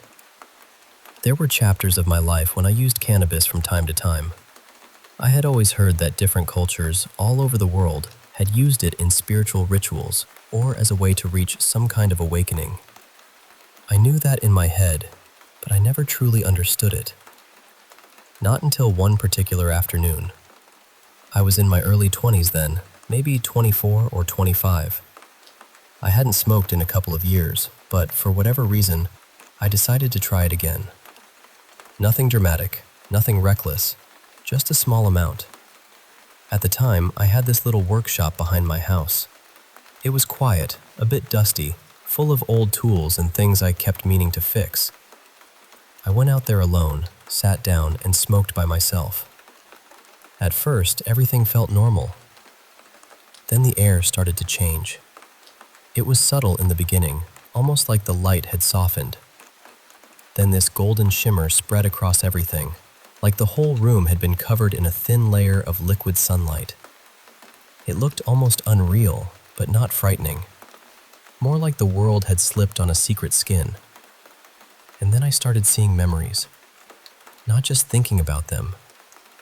Seeing them. People I had known, friends who had spent time with me in that workshop, moments I hadn't thought about in years, they began appearing around me. They were laughing, talking, moving silently, like scenes from an old home movie. One moment would dissolve, and another would take its place. Everything had that same warm, golden glow around it. I remember sitting there, watching these pieces of my life play out all around me, and for a little while I was just stunned. It felt beautiful, but it also started to become too much. So I told myself, okay, I need to go inside. I'll take a shower, calm down, and let this pass. But when I stood up, the people from those memories stood up too. That is the part that still makes my stomach tighten when I think about it. They didn't stay behind like images fading on a wall. They rose with me, turned with me, and followed me as I walked out of the workshop and toward the house. In that moment, they didn't feel like memories anymore. They felt present. A quiet little crowd from my own past, walking beside me. I went straight to the bathroom. I didn't want to look too closely at anything. I just wanted water, light, something ordinary. I stepped into the tub, turned on the shower, and the second the water touched my skin, the whole room vanished. There were no walls, no ceiling, no mirror, no house. Just white light. It was everywhere, bright, endless, and alive, like I had stepped into the heart of a star. I remember looking around, trying to understand where I was, and then I heard a voice. It was enormous, not loud in the usual way, but vast. It filled everything. It didn't sound human exactly, but it didn't feel cruel either. Somehow it felt familiar, serious, ancient, and strangely comforting. And it said, "I am the rider of the white horse, and when the hour arrives, you are to be my vessel." The last word echoed, and then it was over. Just like that, I was standing in my shower again. The water was running over me. The bathroom looked completely normal. The light was ordinary. The air was still. There was no golden shimmer, no people, no white void, no voice. Everything had snapped back into place in a single breath. That might be the strangest part of all for me. If this had only been the cannabis affecting my mind, I would have expected it to come on gradually and fade gradually. But it didn't. It ended like someone had switched off a lamp. I had never hallucinated before that day, and I haven't hallucinated since.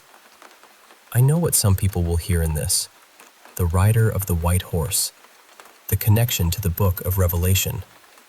I'm aware of it, but that only makes it more confusing for me, because I have never considered myself religious.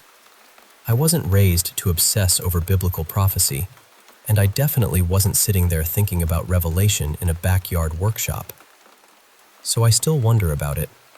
Why would my mind create something so specific from a belief system I didn't really follow? Was it just a strange chemical storm in my brain? Was it some buried symbol I had absorbed without realizing it? Or was something actually there with me that day? I don't have an answer. I only know what I experienced, and whatever it was, it has never really left me.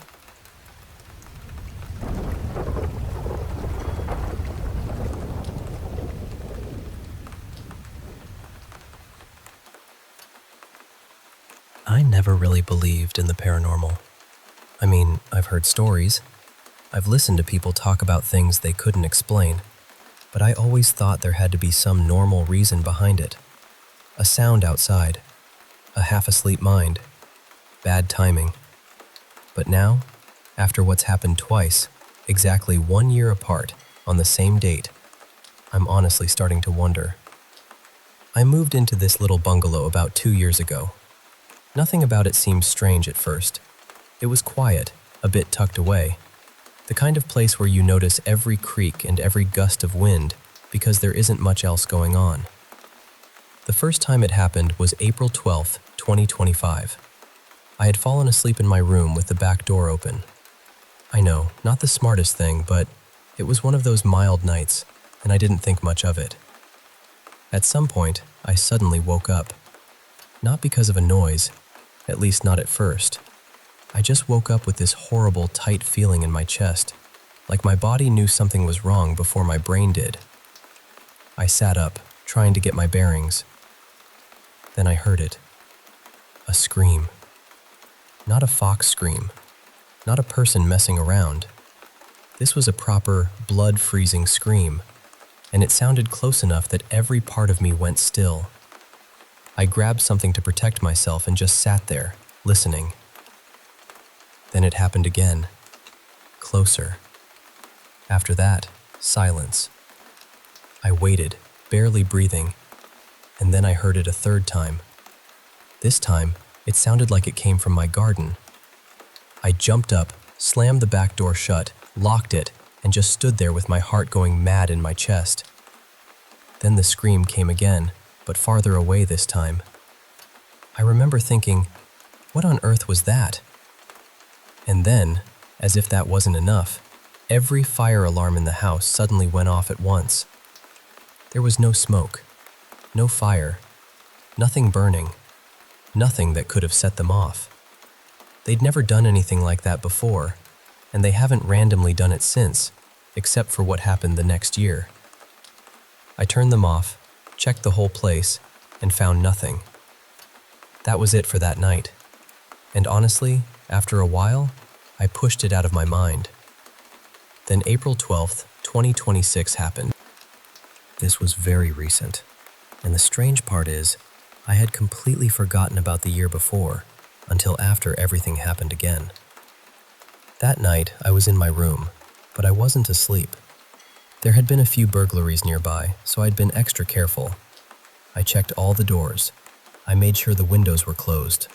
I locked everything. There was no way anyone should have been able to get inside. For a bit of context, there's a stray cat I feed. I call her Millie. She started staying in the house most nights, but I'm certain she wasn't inside at that point. I would have noticed her.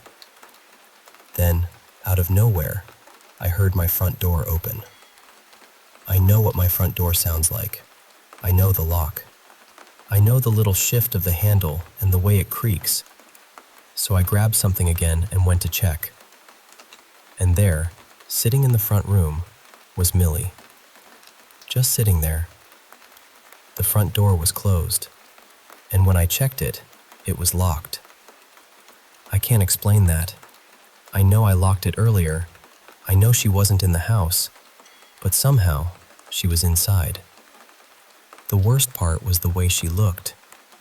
She was terrified, completely frozen, staring out the window like something was standing outside. She would not look away. I tried calling her, but she just kept staring. Then the fire alarm went off again, just like the year before. No smoke, no fire, nothing. I turned it off, checked the house, checked the doors again, and everything was locked. And that was the second encounter. I don't know what to make of it. I still don't want to jump straight to ghosts or anything like that. But two strange things happening on the exact same date, 1 year apart, in the same house, with the fire alarms going off both times? That feels harder to ignore. So if anyone knows more about this kind of thing, hauntings, spirits, dates repeating, whatever it might be, I genuinely appreciate hearing your thoughts. Because right now, I'm left wondering what on earth happens here every April 12th.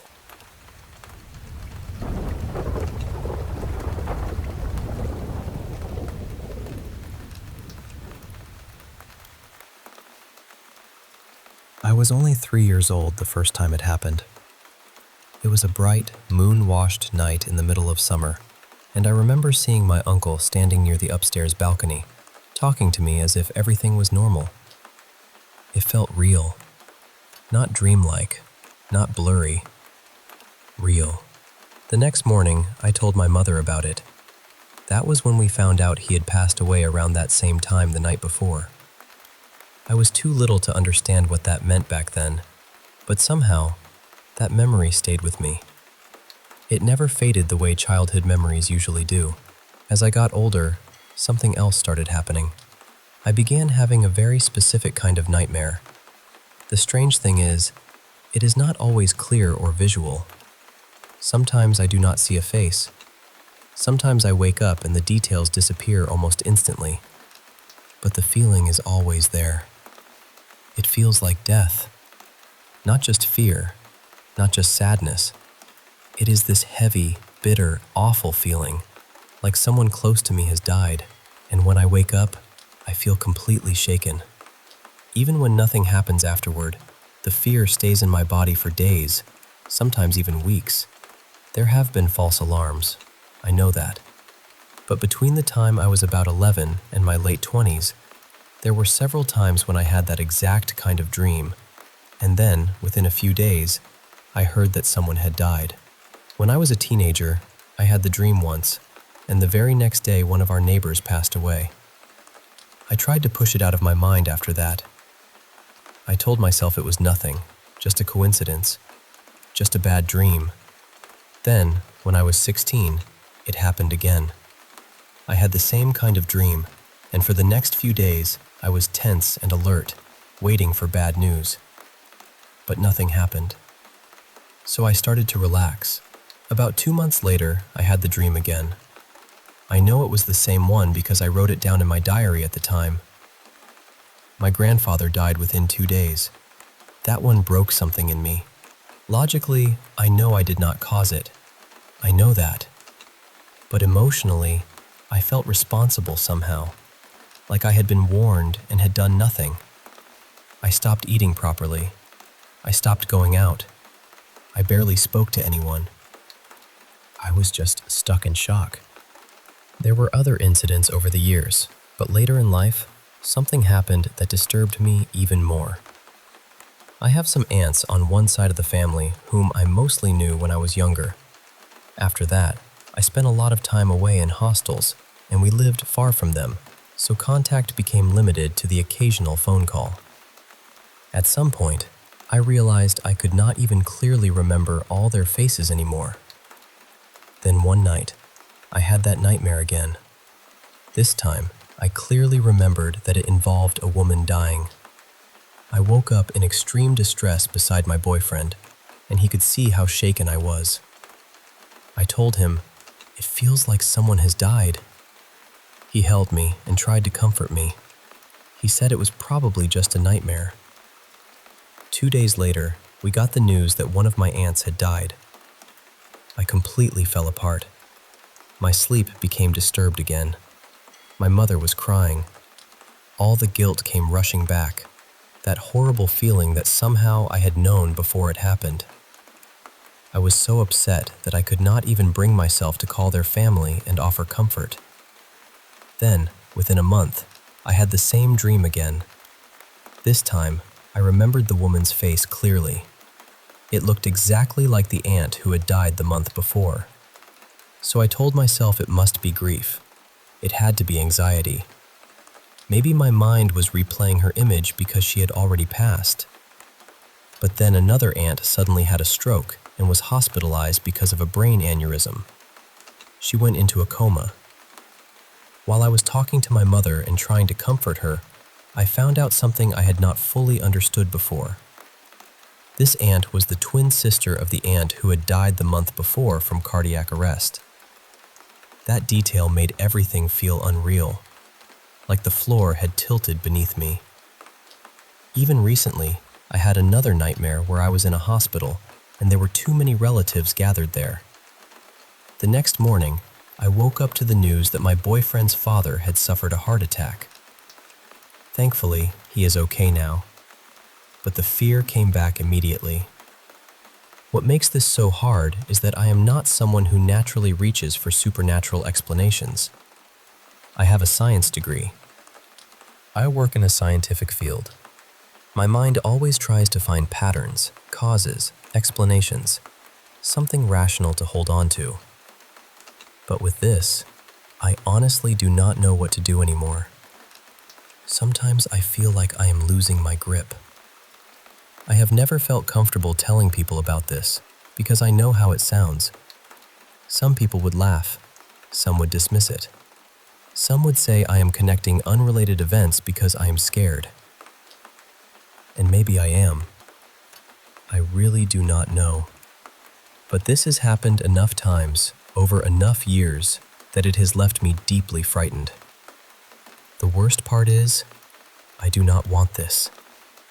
I do not want to know beforehand if someone is going to die. I do not want to know if something bad is coming. I do not want to wake up with that feeling in my chest. I do not want to spend days terrified every time one of these dreams happens. I just want it to stop.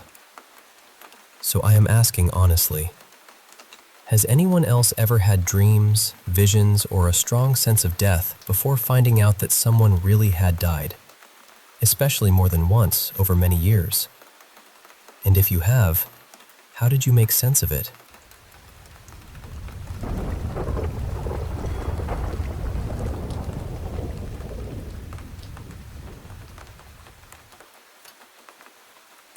I want to tell you about something that happened when I was in college, because even now, when I think about it, I get this cold, crawling feeling.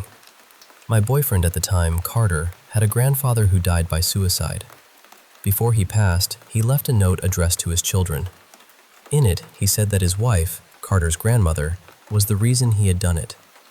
He also wrote that his kids could do whatever they wanted with the house, as long as she had nothing to do with it. He made it very clear that he did not want her living there. After that, the grandmother moved out pretty quickly, and eventually Carter's family moved into the house. Carter and I were both students then, so during summer and winter breaks, we would stay there with his parents. For a long time, nothing strange happened. The house felt normal. Heavy, maybe, because of what had happened there, but not haunted or anything like that. Then one summer, Carter's grandmother had to stay at the house for a couple of weeks. That was when everything changed. Every morning she would come downstairs exhausted and say she hadn't slept because someone had been standing in her doorway.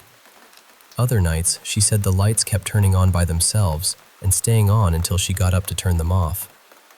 I'm ashamed to admit this now, but at first, I didn't really believe her. Carter and I thought maybe she was being dramatic, or maybe guilt was messing with her head. We even laughed about it a little, in that uncomfortable way people do when they don't know what else to say. And then one night, it happened to me.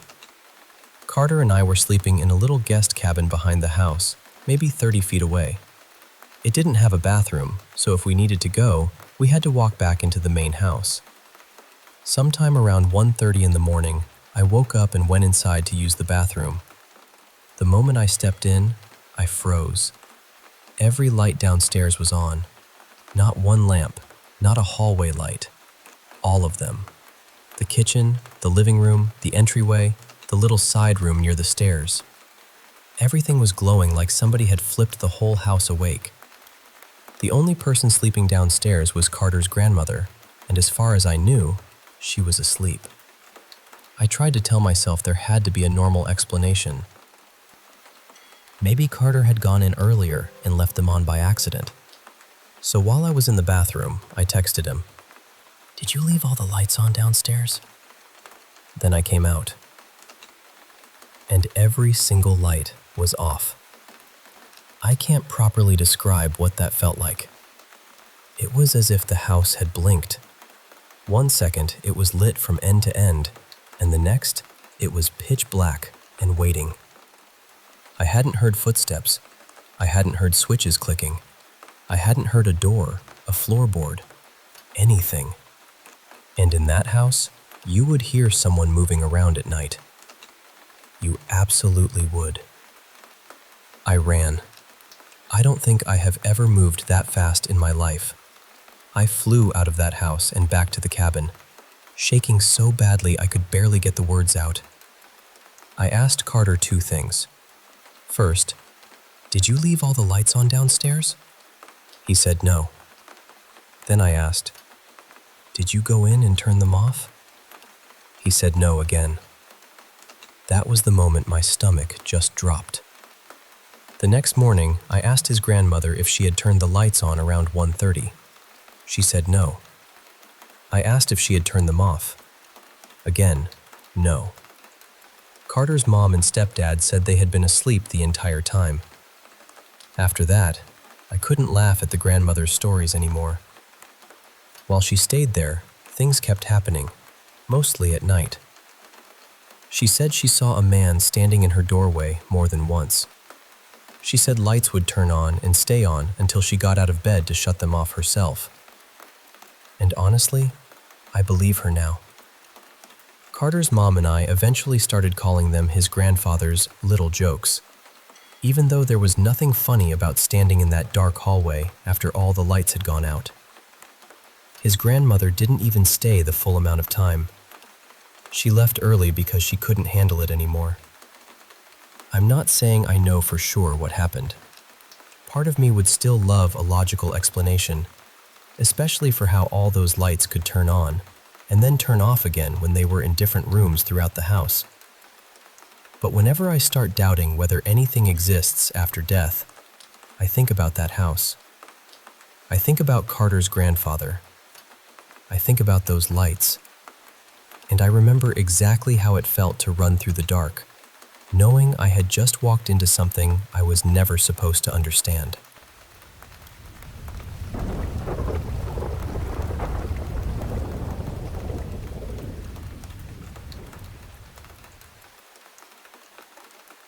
I'm 19 now, but this happened when I was a kid, maybe around 8 or 9.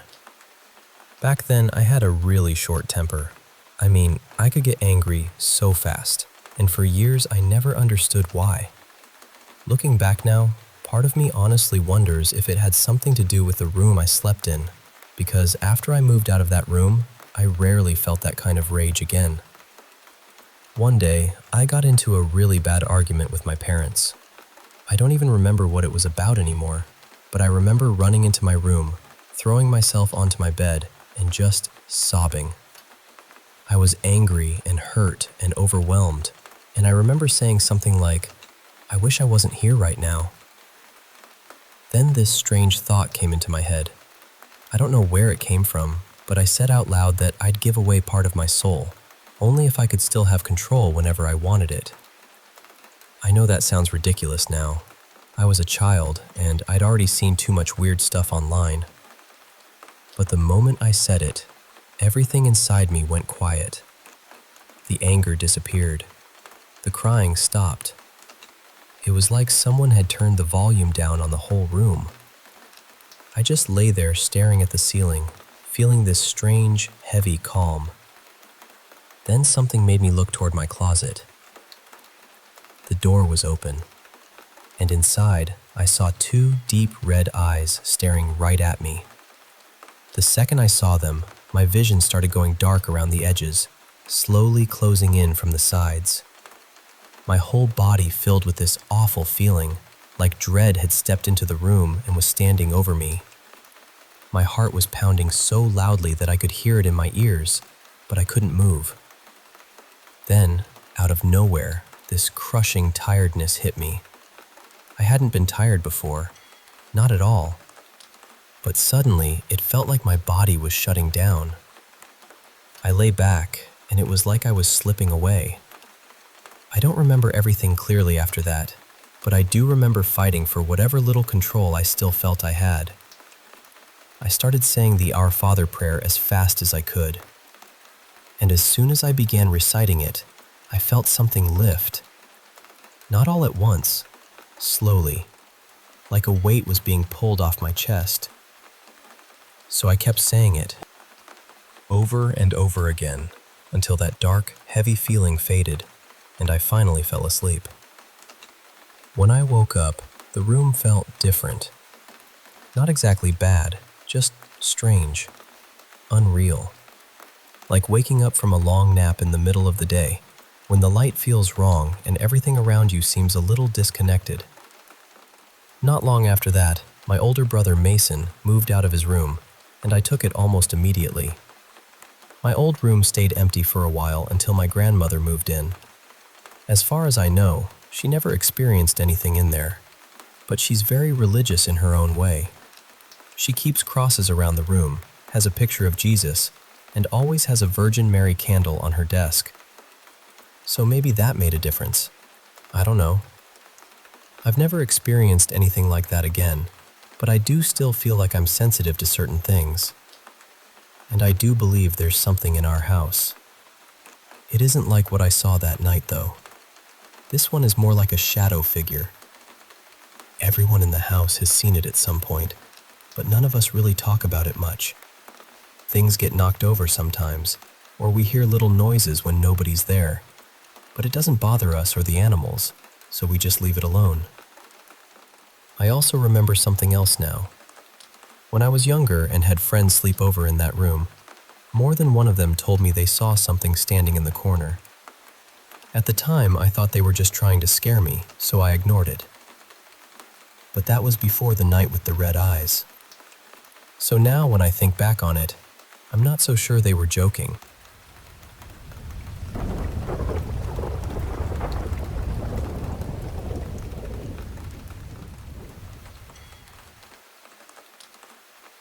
I don't usually talk about this, honestly. I try not to go back there in my mind. I'm a little superstitious, and I do believe in spiritual things, even though I don't really go to church. But every time I tell this story, my body reacts before I can stop it. I get goosebumps. My throat tightens. My eyes start watering. Even now, just thinking about it, I feel that old fear creeping up again. This happened when I was about 10 years old. I'm 32 now, and it still stays with me. My family had just bought a new house in North Las Vegas. It was in a new neighborhood, so new that there were barely any houses around us yet. There was a gas station down the road. My school was maybe 10 minutes away, and everything else was just open desert and dirt. At first, the house looked perfect. Big, clean, bright. The kind of place where a family should feel safe. But from the very beginning, something felt wrong. My parents had also just bought a brand new silver sedan from the dealership. I remember the first day we went to check the house. We walked through it, made sure everything looked fine, and when it was time to leave, the car would not start. A new car, fresh from the lot. My dad took it back to the dealership, and of course, they couldn't find anything wrong with it. At the time, nobody thought much of it. But looking back, I feel like that was the first warning. Once we moved in, things started slowly. I would feel watched. Not in the way where you think someone might be standing nearby. This was heavier than that. It felt hateful. Like something was behind me, staring with anger. And I know people say ghost, but that never felt right to me. It didn't feel like a ghost. It felt darker. One day, we came home from the store and every window in the house was open. Every single one. Nothing was missing. Nothing looked broken. Just all the windows wide open, like someone had walked through and done it on purpose. My mom changed in that house too. She was always gentle and loving, but while we lived there, she became quiet and distant. She would lock herself in her bedroom for hours. She just wasn't herself. My parents worked late a lot, so sometimes I was home alone, or I would stay with a neighbor friend until they came back. One evening, I was by myself in the back living room, the one connected to the kitchen and near the backyard. I was watching TV, trying to relax. Then I heard the upstairs toilet flush. I froze. I knew nobody else was home. I grabbed a blanket and hid underneath it on the couch. Then I heard the bathroom cabinet shut. It had one of those doors that slammed loudly if you let it go, and that sound came from upstairs clear as anything. I stayed under the blanket until I guess I fell asleep. The next thing I remember is my parents waking me up. And the strange thing is, we still had happy moments there. We had pool parties. Friends came over. The neighborhood kids would play outside. From the outside, it probably looked like a wonderful childhood house. But deep down, I hated being there. The fear got worse after my grandfather passed away. After his funeral, my dad brought home the cross that had been resting on his coffin. He wanted it as a keepsake, something to remember him by. But after that, the house felt even heavier. One day, my dad tried to bless the house with holy water. We had a cat named Brandy. She was my best friend. I loved her so much. While my dad was sprinkling holy water near the front door, Brandy suddenly turned toward the wall and started hissing. There was nothing there. She just stood there, staring at the wall, hissing for minutes. I looked at my dad, and the hair on his arms was standing straight up. Mine was too. Then there was the thing I saw in the window. I was outside playing with my friends near sunset. We lived at the end of a cul-de-sac, and above the garage was my parents' bedroom. It had one window facing the street. I looked up at that window and saw a black figure standing there. It had white hair. I looked away, then looked back almost immediately, and it was gone. But the curtains were moving lightly, like a small breeze had passed through them. Nobody was supposed to be in that room. I told my grandmother about it later. She was very religious, and she told me that sometimes evil shows itself that way. I don't know what to think about that now. Sometimes I wonder if something was wrong with the land itself. Maybe something happened there before the houses were built. I don't know. The last thing I'll mention is when I got sick. I was a skinny but healthy kid, and suddenly I became extremely ill. I looked pale and weak, almost like I was wasting away. My parents took me to doctors, but they couldn't figure out what was wrong. When I came home, Brandy would not leave my side. She followed me everywhere, even to the bathroom. She stayed close like she was protecting me. Eventually, I got better, but my family didn't. My parents became unhappy with each other. The house felt like it had drained all the warmth out of us. We sold it, and after that, my parents went their separate ways. Years later, I talked to my mom about it. She told me she felt the same darkness in that house. She said she would never go back either. Even after we moved, I had nightmares about being there again. I would dream I was trapped inside that house, walking through those rooms, feeling that same awful presence behind me. And even now, all these years later, when I talk about it, my eyes still water.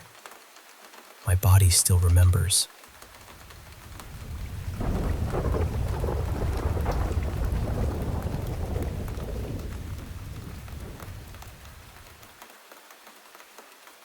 Late one night, close to midnight, my friend Micah and I were driving through this heavily wooded mountain area.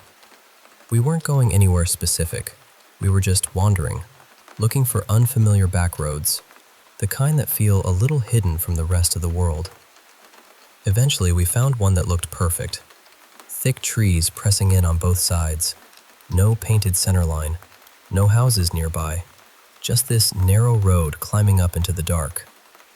We'd been on it for maybe 10 or 15 minutes, and I remember clearly that we were going uphill because Micah kept shifting gears to keep the car from struggling. Then, out of nowhere, I started to feel strange. Not scared exactly, not at first, just uneasy, like the air inside the car had changed. I told Micah, and we both laughed because it sounded ridiculous. We made some joke about the road being cursed or haunted, just trying to shake it off. Then our headlights caught a bright yellow sign. It said, 1,000 feet, road ends. That made the feeling worse. I told him, a little more seriously this time, that something didn't feel right. He admitted he felt it too, but again, we tried to joke about it. Something like, well, whatever lives at the end of the road better not charge admission. Then we passed another sign. 500 feet, road ends. By then, I wasn't laughing anymore. I told Micah, as soon as we reach the end, turn around. Immediately. And when we got there, everything in me wanted to leave. The road ended in gravel. There were wooden barriers across the end, and a sign that simply said, End of road. Beyond that were trees. Off to one side, there was this little cluster of buildings.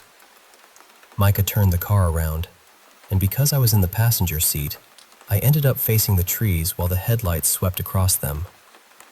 I don't know how to explain this in a way that sounds normal, because it didn't look normal. The ground beyond the road was completely flat, not gently sloped, not bumpy, not natural mountain terrain, just flat. There was no brush, no grass, no fallen branches around the trunks. Nothing. The trees themselves were thin, pale, and all spaced apart at the exact same distance, like someone had measured them with a ruler. and the headlights moved through them. It looked wrong. That's the only word I have. Wrong. My stomach dropped. My whole body felt heavy, like my bones had filled with wet cement. I told Micah to go. I didn't care how, I just wanted out.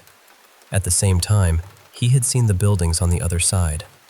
Later, he told me they gave him the same sick feeling. He said they looked like they weren't supposed to be there. There was one larger, red wooden building in front and two smaller ones behind it, almost like a little compound. There were no parking signs everywhere, way more than made sense. He said when the headlights hit the buildings, they looked just as wrong as the trees did to me. He didn't need convincing. He sped up the turn, and we drove out of there fast. After a while, once we had both calmed down, we decided not to go home yet.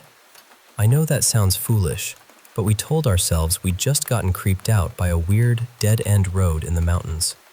So we went a different direction, put on music, and tried to reset the mood. Eventually, we ended up on another road neither of us recognized.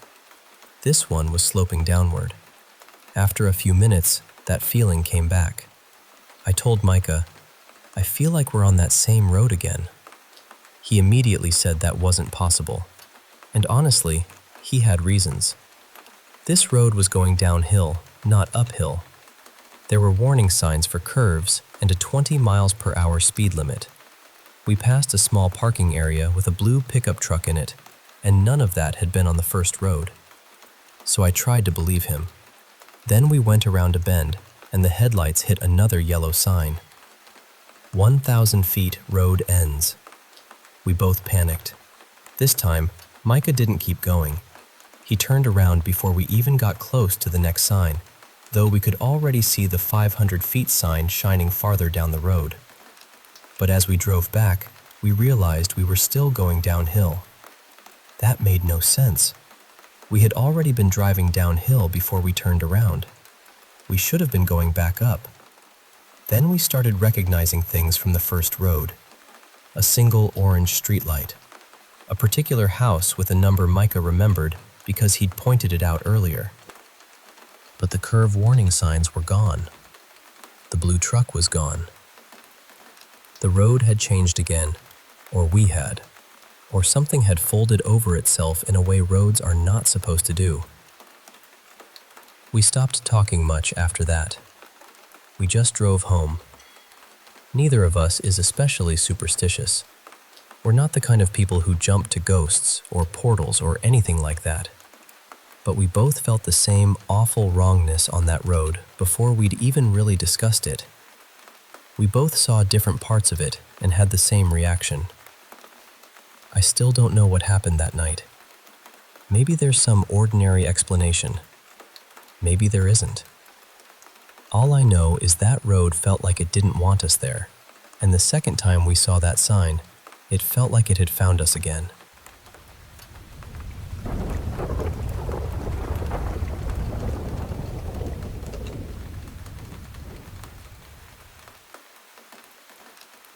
I grew up in a small rural town in Mexico, in a little house where it was just my mom, my older sister Mariela, our dog Osito, and me.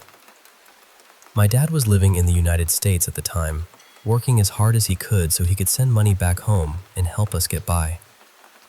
He missed so much while he was away, but when my sister turned 15, he made sure she had a celebration no one in our town would forget. There was music, food, a huge cake, and what felt like the whole town gathered around us. It was one of those parties where even the air feels excited. And, of course, because it was her quinceañera, my sister received her last doll. In our tradition, that doll represents a girl leaving childhood behind and stepping into womanhood. My sister was so happy when she got it. I still remember exactly what it looked like. It was porcelain, with pale blonde curls, a soft peach dress, and a little matching straw hat.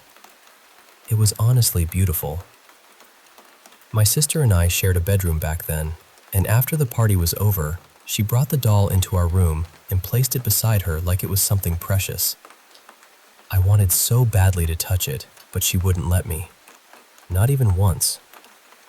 The next morning, she made her bed the way she always did, arranging her stuffed animals and dolls carefully. Then she placed the porcelain doll right in the center, like it was the queen of the whole room. For a few weeks, nothing strange happened. Every morning, my sister followed the same little routine. She made her bed, lined up her toys, and placed the doll in the middle. I watched from a distance, still wanting to touch it.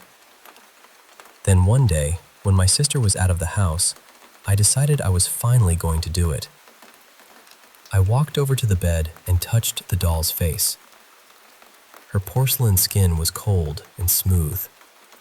I ran my fingers through her blonde curls and even adjusted her tiny hat. And then, the room got quiet. Not normal quiet, heavy quiet. I remember staring into her eyes, and I don't really know why. There was something empty about them, something that made my stomach tighten. I suddenly felt like I had done something I wasn't supposed to do. So I put her back exactly where she had been and left the room. That night, I went to bed like always. I said goodnight to my sister, and she had already moved all her toys down beside the bed, the way she usually did. Sometime while I was sleeping, I started dreaming about the doll. In the dream, she was looking straight at me. Her eyes were hollow, not angry, not sad, just empty. And somehow that was worse. I wanted to scream, but I couldn't. I wanted to run, but my body wouldn't move. I kept trying to wake myself up, trying so hard, but I couldn't. When I finally opened my eyes, I still couldn't move. I tried to scream, but nothing came out. My whole body was frozen. I could see the room around me, but I couldn't lift a finger. I don't know how long it lasted. It felt like forever. Then, suddenly, I could move again. And when I did, I looked down and saw the doll on the floor. She was facing me, just sitting there, staring. I ran out of that room so fast and went straight to my mom's bed. I stayed there the rest of the night.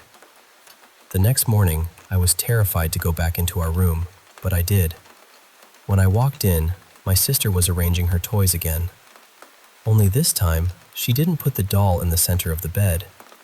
She picked it up, turned it around, and placed it somewhere else in the room. We didn't say anything to each other, but I knew. I knew she was scared too. For months after that, I hated being alone in that bedroom. The doll would show up in different spots around the room, and my sister always thought I was the one moving it. I would cry and tell her I only touched her that one time, but I was still the one who got blamed. Once, I was outside on the swing, and I swear I saw the doll watching me from near the house. I jumped off and ran back inside, only to find her sitting perfectly on my sister's bed. After a while, we stopped talking about it. We never told my mom. Years passed, and somehow we just learned to live with it. I refused to touch the doll again. I tried not to even look at her. Eventually, my family moved to the United States, and we left that doll behind in the old house. When my sister and I became adults, we finally talked about it. She told me she had dreamed about the doll too. She remembered the same thing I did, those empty eyes. She also admitted that the doll would end up in places where she knew she hadn't put it. At first, she really did think it was me, but now, looking back, she says she always knew something else was moving that doll.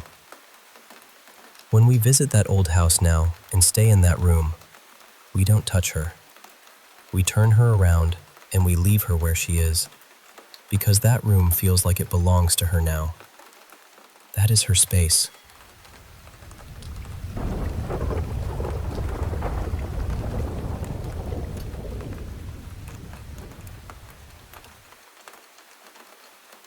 I'm a grown adult now, and I still don't really know what I believe when it comes to the paranormal. I wouldn't say I'm someone who has all the answers. Honestly, I don't even know what to think about some of the things that have happened to me. But I've had more than a few strange experiences throughout my life, and this was the first one I can remember. My earliest memories start when I was about 4 years old, And I think the reason they begin there is because that was the first time I ever saw someone who had passed away. I grew up in a small rural village in Mexico. It was the kind of place where maybe a few hundred people lived, and everyone knew everyone. Most days, I played in my great-grandparents' yard because I loved being around my great-grandfather, Don Rafael. To me, he was just Grandpa Rafa. He would spread an old blanket under this big shade tree, and I would sit with him there for hours. Sometimes we talked. Sometimes he just watched me play. I remember feeling safe with him. One day, my mother took my hand and walked me to my great-grandparents' house. We went into a bedroom, and there were candles everywhere.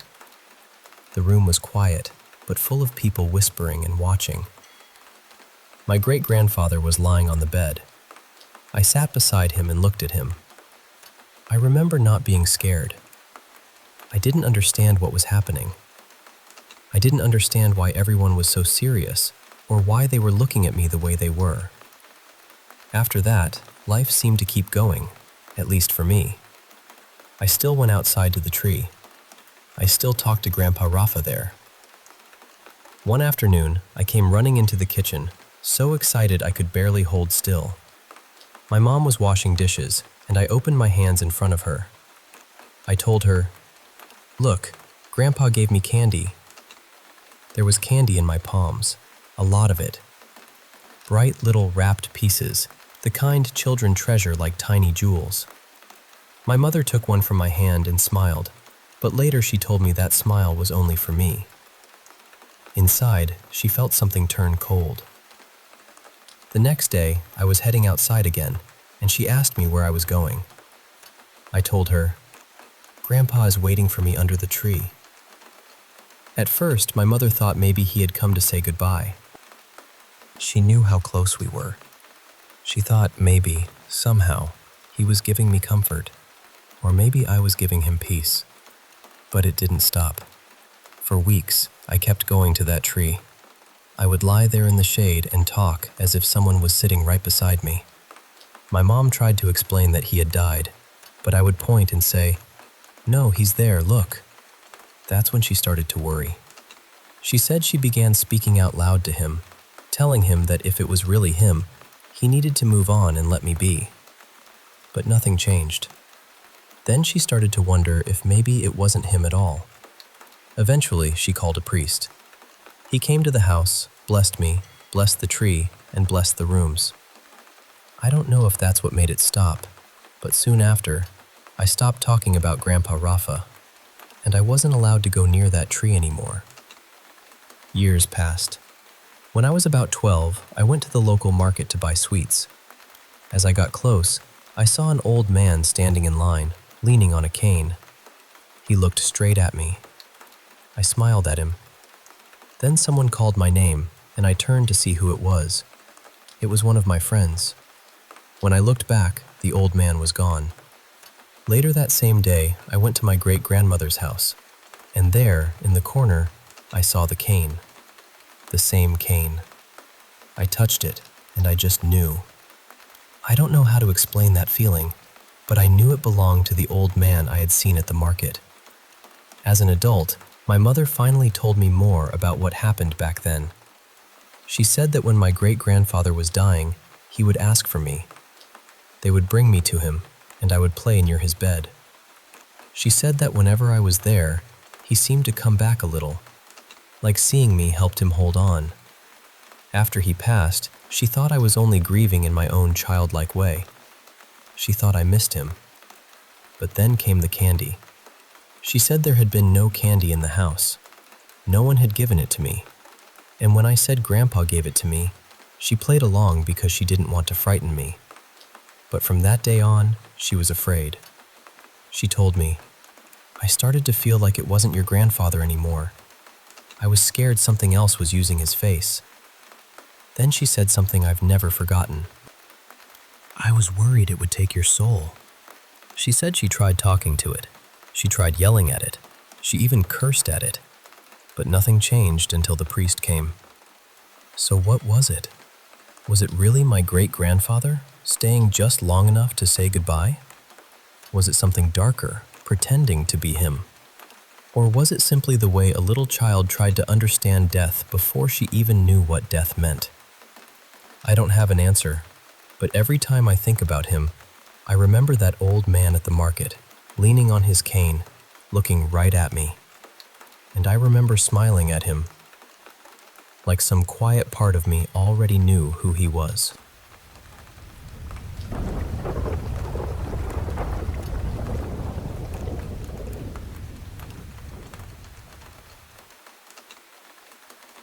I think I was about 6 when this happened, maybe a little younger, and it's one of those memories that has never really loosened its grip on me. It was at my grandparents' house. I stayed there pretty often back then, usually when my mom had to work late or leave early for something the next morning. That night started completely normal. Nothing felt strange. I went to bed, fell asleep, and that should have been the end of it. But sometime in the middle of the night, I woke up. I don't know why, but I suddenly felt like I needed to look out the window. My room was on the second floor, so I got up, went over, and looked outside. My grandparents lived next to an old 4-H camp, and there was a narrow lane that led up to the gate. Right there, under one of the streetlights, was a man. Or at least, I thought it was a man. He was tall and very thin, wearing an old-fashioned coat. Not exactly a trench coat, but something in that family. He also had this long, drooping stocking cap on, the kind that hangs down the back with a little ball at the end. I remember it had stripes, though I can't remember the colors anymore. He had a huge, overstuffed pack on his back, and he was doing something with his hands. I couldn't see what. It looked like he was fiddling with something invisible, or working on some tiny object I couldn't make out. And I just stood there staring. I don't know how long it lasted. Maybe 2 or 3 minutes. Long enough that it felt wrong. Long enough that I knew I wasn't just glancing at someone walking by. Then he stopped moving his hands. He looked straight ahead for a second, and then he snapped his head up and looked directly at me. I still remember the feeling that went through me. It was like my whole spine turned cold and electric at the same time. I tried to keep looking, but he was staring right into my eyes. From where I was, maybe 15 or 20 feet away and 1 floor up, his face looked extremely pale, and his eyes had this dull glow to them, almost like the way a cat's eyes reflect light in the dark. I got scared and yelled, "Grandpa, help!" I only turned my head away for a couple of seconds. When I looked back, he was gone. Not walking away, not running, just gone. The lane was open and lit by streetlights. There weren't trees or bushes nearby where someone could have ducked behind. I looked everywhere, but there was nothing. My grandpa came running in, and I told him what I'd seen. He looked out the window, then went outside to check around. When he came back, he said there wasn't anyone there. Just the lane, the camp gate, and the empty night. He could tell I was still shaken, so he let me sleep in his room. He made me a little bed out of blankets on the floor beneath the skylight. I remember lying there, still wide awake, trying to calm down. Through the skylight, I could see part of the big maple tree outside. The wind was moving the branches a little. And then I saw him again. He was crouched on one of the branches, squatting there like he had always been there. I froze completely. I couldn't call out. I couldn't say, "There he is." I couldn't move. Because this was a different room, I couldn't see him as clearly this time. He looked more like a silhouette tucked into the tree. But the eyes were the same. That faint, unnatural glow. He just watched me. It felt like hours, though it was probably only a few minutes. Eventually, somehow, I managed to close my eyes. I must have fallen asleep like that. The next morning, I told my grandparents again about the man outside my bedroom window. They said it was probably someone walking around the camp, and that I just hadn't seen where he went. That did make me feel a little less crazy, because at least I knew I hadn't dreamed the first part. but I never told them about seeing him in the tree. I don't really know why. I think I just didn't want to talk about it. Saying it out loud would have made it too real. Over the years, that memory kept coming back, especially when people talked about strange events or paranormal encounters. I've tried looking into it, but I've never found anything that really matches. It wasn't a hat man thing. There was no fedora, no brimmed hat, nothing like that. It didn't feel evil exactly, just strange, ancient maybe, out of place. His eyes weren't red, and I was too young to have any understanding of drugs or hallucinations or anything like that. Later, when I was around 11, I learned the camp had once been used as a prisoner of war camp for German soldiers during World War II. From what I've read, there doesn't seem to be any record of anything violent happening there. Supposedly, the men worked on farms nearby and were released after the war. So I don't know if that history has anything to do with what I saw. As an adult, I've asked my grandpa if he remembers that night. He always says yes. He remembers me being terrified.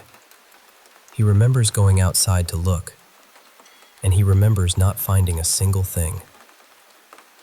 So that's the story. I've never been able to explain it, and I've never met anyone who saw something quite like it.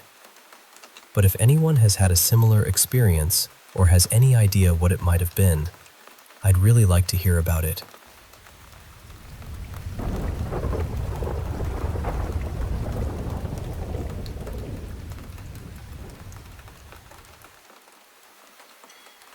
I went on a choir tour through Spain and southern France back in 2007.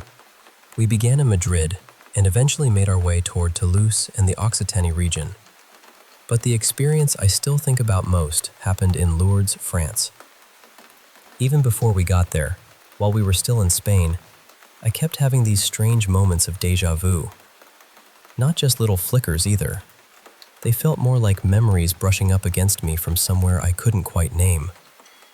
One of the oddest moments was at the Cathedral of Burgos. As our guide walked us through, I found myself talking with her about the church as if I already knew it. The layout, the details, the feeling of the place. It all felt strangely familiar. At the end of the tour, she looked at me and said, "You know a lot." The next day, a few people from our group who hadn't paid for the tour wanted to see it, so I took them back and basically gave them the same tour myself. I knew where to stop, what to point out, even the order she had done it in. It felt effortless, which made it even more unsettling.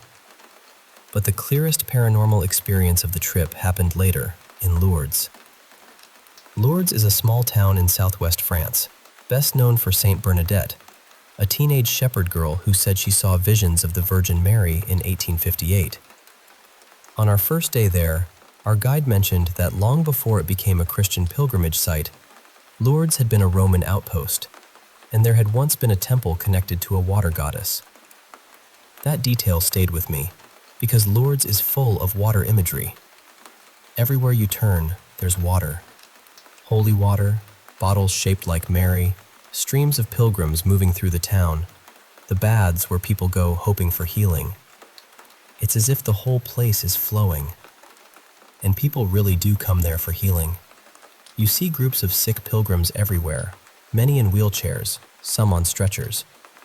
The most important place is the grotto, where Bernadette had her visions, with the church built above it. I'm not Catholic, but the story of the place had drawn me in. I wanted to go down to the grotto and just feel it for myself. When I arrived, I couldn't go in right away because it was the scheduled time for people on stretchers. In front of the grotto, there was an open space, then several rows of benches, then more space behind them, all enclosed by fencing. Most of the center benches were full, so I found a place at the very back, near the fence, and sat down to wait.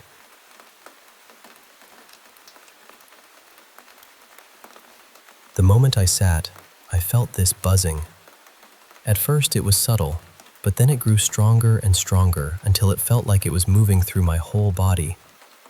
The pressure became so intense that my head was pushed downward toward my knees. From the outside, I probably looked like I was praying or genuflecting, but I wasn't doing it on purpose. And through that vibration, I heard a voice. It said, "You will see where Bernadette first saw the lady." I didn't know what to do with that. I'm usually skeptical of things like that, even when they happen to me. So I just held the thought gently and waited. A little while later, the stretchers were moved out of the area, and people began lining up from the center benches to enter the grotto. I moved forward and sat on one of those benches, starting at the left side. As more people came in, I slid along to make room until I ended up at the far right end. Sitting there, I thought maybe I should offer some kind of prayer, or at least something respectful. Since I was on a choir tour, I began silently singing the choral Ave Maria we had been performing.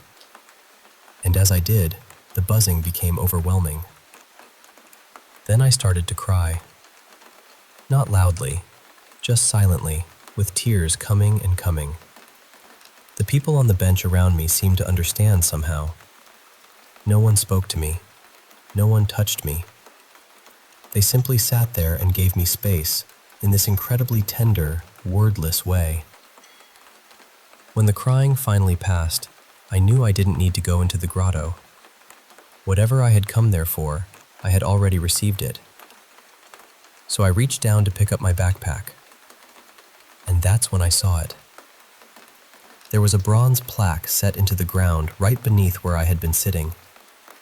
It said that this was the spot where Saint Bernadette first saw the Virgin Mary on February 11th, 1858. I had been sitting on that exact place the entire time.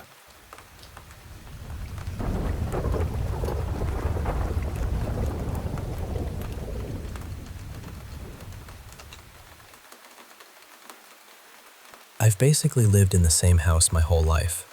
My parents built it when I was little, and it's just this normal suburban house in the ACT in Australia. Nothing dramatic, nothing old and crumbling. It was built on cleared farm paddocks, so you wouldn't really expect it to have any kind of history clinging to it. But even so, over the years, strange things have come and gone there. My grandmother, Grace, was always spiritually sensitive. She had seen ghosts before, and she believed in helping them move on. My mum, Michelle, is sensitive too, but she doesn't like admitting it. She'll acknowledge just enough to say, "Yes, something is there," and then she'll shut the door on the whole idea. Me, I've never actually seen anything clearly, which is funny because there were times I wanted to, especially in places that were supposed to be haunted. But I've always been able to sense things and hear things really clearly. The worst experience happened when I was about 10. I was in my bedroom at night. My bed was pushed up against the wall on one side, and I was lying facing the wall because that was my rule. I didn't want to roll over and see something standing there if something happened to be there. I wasn't asleep. I wasn't even close to drifting off. Then suddenly, I felt this huge dark presence behind me. It wasn't like getting chills. It wasn't that prickly feeling people talk about. It was heavier than that. It felt physical, almost warm in this smoky, suffocating way, and the whole room seemed to go silent around it. Like all the ordinary nighttime sounds had been swallowed. I knew, instantly, that whatever it was bad. I didn't feel it staring at me exactly, but I knew it was focused on me, and I knew it hated me. Not in a vague way, it felt personal. After a few seconds, I managed to call out for my mom. It came out weak because I was terrified, but I yelled as loudly as I could. The second I did, the force of it faded a little. Not gone, just less intense. It was like the main weight of it pulled back, but this thick residue stayed in the air around my voice and around my bed. I could still feel it there, and I had this awful awareness that it knew I knew it was there. My mom didn't get up right away. She was a couple of rooms away, and I could hear her calling back to me, not really understanding how scared I was. And somehow, that thing seemed almost amused. It didn't move at first. It just stayed there while I kept calling for her, refusing to turn around, refusing to look. Then slowly, it began to drift away. Not walk, not vanish. It sort of slid out of the room, like smoke pulling itself through a crack. By the time my mom actually got to me, it was gone. There was nothing left for anyone else to sense. No chill, no weird atmosphere. Just me, absolutely shaken. That was the scariest thing that ever happened to me in that house. But it wasn't the only thing. There were others I used to call the roommates. Growing up, I always had the sense that there were maybe 3 or 4 different presences around the house. One of them hated me being in the lounge room at night. That room always felt wrong after dark. Once, when I was about 11, I had a friend sleep over. He was lying on the couch bed in the lounge room, watching TV, and he saw a hand reflected in the screen. It looked like it was reaching over the back of the couch. Nobody else was in the room with him. Then there were 2 others that felt more spread out through the house. They weren't as aggressive. They were just there. I'd hear footsteps at night, heavy enough to make the carpet shift and crinkle. I'd get that feeling of something moving around outside my bedroom door. It made me avoid leaving my room at night, and when I did have to go out, I'd rush. My mom always brushed it off. But later, after my parents moved out and I started renting the house from them, the roommates became more noticeable. They'd bang on walls, or they'd send out these strange little pulses in the atmosphere, just enough to grab my attention. And weirdly, it was usually helpful. Like if I'd left a stove knob turned on, I'd hear a sudden knock from a part of the house that never made noise. If I had a window open and was about to leave, something would pull my attention toward it. It was never in places with wiring or pipes or anything that could easily explain it. Eventually, I started joking out loud that their rent was keeping me from burning the house down or getting kicked out. I'd tell them, "You know, if I lose this place, you're homeless too." I never felt like they were good, exactly, but they didn't feel evil either. Then, at one point, the energy in the house started changing. There were more negative things around, things that made me feel afraid before I even opened a door. I'd stand in the hallway and just know something was on the other side. Certain rooms felt like something was waiting in them, not just present, but hunting. That was different. When I told my mom, she said I should sage the house. So I did. I went through the whole place and saged every room. And after that, the roommates were gone. All of them. Even the nasty one in the lounge room.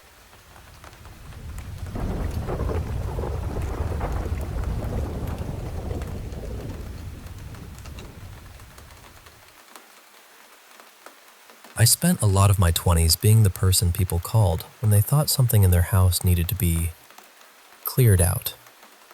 I know how that sounds. Believe me, I do. I've always had one foot planted pretty firmly in skepticism. Most of the time, a haunted house is just an old house with bad pipes, loose floorboards, and a draft that knows how to make an entrance.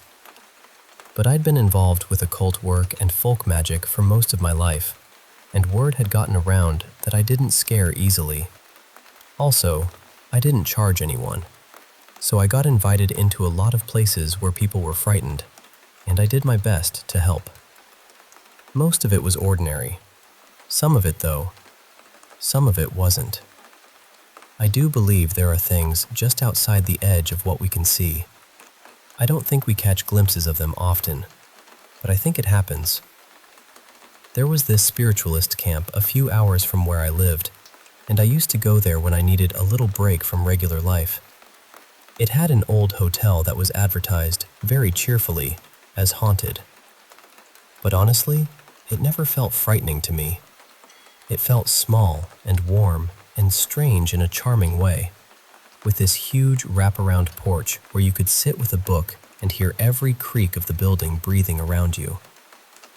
The whole camp was tiny. The hotel, a few little shops, some cottages, and not much else. If you wanted food after a certain hour, your best bet was a vending machine with a heroic amount of dust on it. I'd gone enough times that I knew people there. That particular weekend, I was staying at the hotel with my mom. The building was old enough that the rooms were a little uneven. Same price for all of them, but every other room had a larger bathroom. The smaller bathrooms were so small you practically had to negotiate with the sink to turn around. So my mom and I booked 2 of the larger rooms. I think they were even numbered, with 1 room between us. When we arrived, I noticed my room looked emptier than usual. The hotel seemed to be changing furniture or doing some kind of slow-motion remodeling. There was a bed, a little table, maybe a chair, but not much else. At the time, I didn't think much of it. That first day was exactly what you'd expect from a weekend at a spiritualist camp. I caught up with friends, bought a little bag of crystals I absolutely did not need, wandered through the shops, and read on the porch until the light went soft. That night, my friend Mara came by my room. The rooms had 2 doors, one that opened into the hotel hallway and one that opened out onto the porch. She knocked on the porch door, and somehow we ended up upstairs in an area where there weren't any guest rooms. I was wearing this long white nightgown, and the hotel had all this antique, slightly eerie decor, so Mara wanted to take some pictures. Nothing serious, just dramatic little ghost girl photos for fun. There was an old fainting couch up there, so I lay down on it while she took a few pictures. Then we laughed about it, went back downstairs, and each went off to bed. The next morning, I woke up and started getting ready. While I was brushing my hair, I noticed the upper left side of my head was sore. Really sore. Tender in that deep, bruised way, like I'd been knocked there. But I hadn't hit my head. There wasn't a headboard. There wasn't anything above me or beside me that made sense. I hadn't fallen. I hadn't woken up in pain during the night. I was confused, but it didn't seem serious, so I let it go. The second day was more of the same. I tried to get lunch at the little hotel restaurant, but it was closed. I bought a singing bowl from one of the shops. I visited another friend. I spent more time on the porch. That night, I went to bed without modeling dramatically on any antique furniture. Then the next morning, I woke up with a red, swollen welt on the left side of my forehead, right at the hairline. Same side. It was tender to touch, and later it bruised.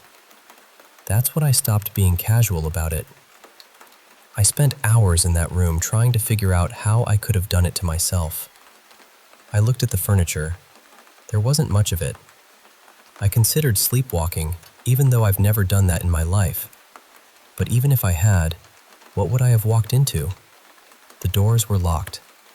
Nothing in the room was high enough or positioned in a way that made sense.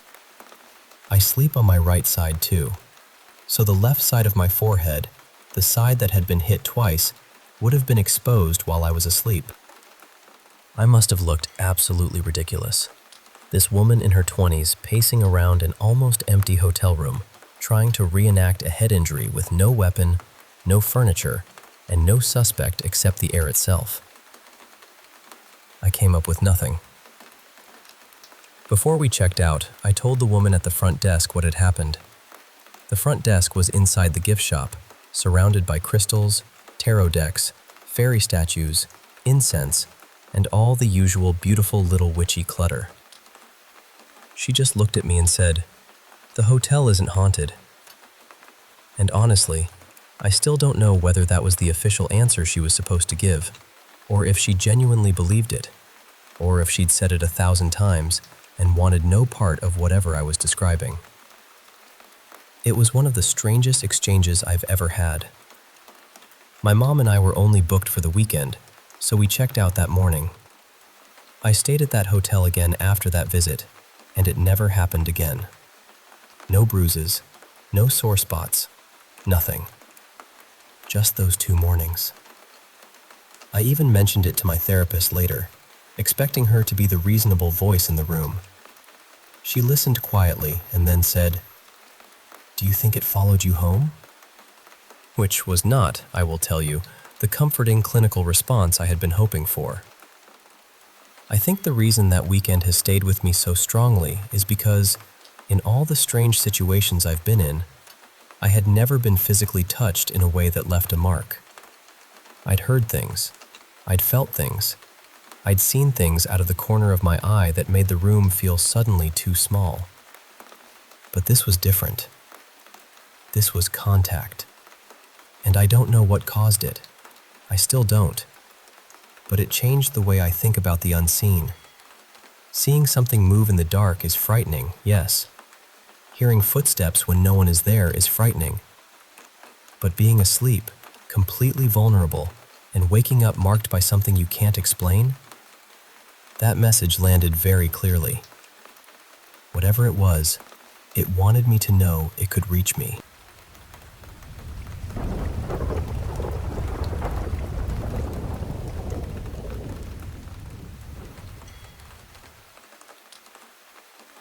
I'm 28 now, and I was born in Italy. My family was pretty ordinary on the surface. I had one sister, Elena, who was a few years older than me, and for the most part, life looked normal from the outside. But inside the house, it wasn't always peaceful. My parents argued a lot. It never became physical, thankfully, but there was plenty of shouting, insults, and tension hanging in the air. So my sister and I both learned early on that being outside was easier than being home. That's important, because it explains why I spent so much time at my cousin's place when I was younger. And it's also worth saying that my sister and I were completely different when it came to anything paranormal. She loved that stuff. She wanted something strange to happen to her. She wanted a story. Me? Absolutely not. Give me true crime, serial killers, dangerous people, whatever. I can handle that. But ghosts, spirits, things you can't explain? No, thank you. Which is funny because for some reason, those things kept happening to me. Never to her. The first place where it really started was my cousin Marco's house. I spent a lot of time there from around 12 or 13 until I was about 18. Sometimes I stayed for days, sometimes weeks. Anything to avoid being home during the worst of the arguments. His house wasn't really just a house. It was more like a villa. There was a huge lake in the middle of the property, with land all around it. If you walked slowly around the lake without exploring, just following the path, it could take about an hour. The place was old, too. Historically, it had once been near an ancient Roman port before the landscape changed. The sea wasn't far away at all. The house itself had 2 floors, and when we were younger, my cousins and I always slept in the same room. It didn't matter if we had to bring in extra beds or squeeze together. The house was big, isolated, and surrounded by darkness at night. None of us wanted to sleep alone. At first, nothing happened. Then, when I was 13, I had my first experience. That night, there were 4 of us sleeping in the room. Me, my younger cousin Luca, my older cousin Marco, and my aunt. It was a completely normal night. Nothing strange before bed. No weird feelings. No bad atmosphere. We just went to sleep. Then, in the middle of the night, I woke up. No sound, no reason. I just opened my eyes and sat up. And in front of me, there was something. I call it something because I still don't really know how to describe it. It didn't have a clear face or a solid shape. The closest I can get is this. Imagine someone standing there with a white sheet or blanket draped over them, so you can only see the outline underneath. And somehow, I knew it was female. I couldn't see a face, I couldn't see details, but the shape felt feminine, and I just knew. The strange part is that I didn't panic. Normally, I'm a very rational person, maybe too rational. So instead of screaming or waking everyone up, I just sat there and tried to explain it away. My first thought was, maybe it's just a blanket on the chair. But then I looked down and realized my blanket was on me. It was winter. I was using it. Then I thought, maybe it's the dog. They had a few dogs, and one of them was a French bulldog with a white patch on its back. Maybe he was curled up on the chair, and my tired brain was turning him into something else. So I looked around. The dog was asleep on the bed beside me, stretched across my cousin's legs. I looked back. The thing was still there. It hadn't moved at all. I stared at it. It stared back, or at least it felt that way. And then, because apparently my teenage brain had no survival instinct, I just shrugged, lay back down, and went to sleep. The next morning, when I fully realized what had happened, I almost freaked out. I kept asking myself why I reacted like that. Why didn't I wake anyone? Why didn't I leave the room? But in that exact moment, I hadn't felt threatened. I hadn't felt fear. It felt peaceful, almost unimportant. And that might be the strangest part of all. I know what time it was, too. There was a TV in front of the bed with a small decoder underneath it that always showed the time. It was 3 a.m. The second experience happened about a year later, when I was 14. Again, it was at my cousin's villa. This time, it was late afternoon in winter, around the end of January. I was with Marco, my aunt, and my uncle, and we were walking around the lake. It was about 5 p.m., so there was still light outside. Everything felt normal. My cousin and I were walking a little ahead of the adults, just a few meters, close enough that all 4 of us could still talk without raising our voices. Eventually, we reached an old stone bridge. You had to cross it to continue around the lake because water passed underneath it. We started walking across, slowly, casually. Then Marco and I heard a voice. A woman's voice. It wasn't loud. It wasn't angry. It was soft, almost like a whisper carried by the wind. But it kept repeating, and it was calling our names. Both of our names. The sound seemed to move from left to right in front of us, like someone was walking away while whispering, and the voice was getting farther and farther away. It lasted maybe 10 seconds. Of course, the first thing we did was look back at the adults. We thought they were messing with us. But while we could still hear the voice, they were behind us having their own conversation, completely normal. So Marco and I turned back around, moved closer together, and kept walking. Neither of us said anything. What could we say? By the time we reached the end of the bridge, the voice had faded. Maybe 5 seconds later, my aunt called out from behind us. She asked why we hadn't stopped the old man in front of us. But there had been no old man. She said an elderly man had walked right in front of us, crossing from left to right. She described him as wearing strange clothes, old-fashioned, like from another time. The moment she said that, Marco and I ran off the bridge to see if we could find him. There was nobody. No footsteps. No movement. Nothing. And that area made it almost impossible for someone to disappear normally. At the end of the bridge, there was grass and the path continuing forward. On the right side, you drop straight toward the lake. On the left, there was a little land, but then a stone wall surrounded the property. It was about 8 or 9 meters tall, covered in bushes and branches. Anyone trying to climb or push through it would have made a lot of noise. We told the adults about the woman's voice. They hadn't heard it. They told us about the old man. We hadn't seen him. And after that, we just finished the walk and never really talked about it again. The third experience was absolutely our fault because we were teenagers, and teenagers are experts at opening doors they shouldn't even knock on. It was Halloween night. I was 16. Same property, same cousin, same general area. At the time, we had gotten really into Dungeons and Dragons and tabletop role-playing games. So, naturally, we decided Halloween would be the perfect night to do something scary. There was an old Merle building on the property that we called the Towers. In medieval times, it had apparently been a small structure with 2 towers, one on each side. By then, it was being renovated. Since it was inside my cousin's property, we figured it was fine to go in, as long as we didn't break anything. We brought a Vampire the Masquerade book, some candles and flashlights, and a few things to set the mood.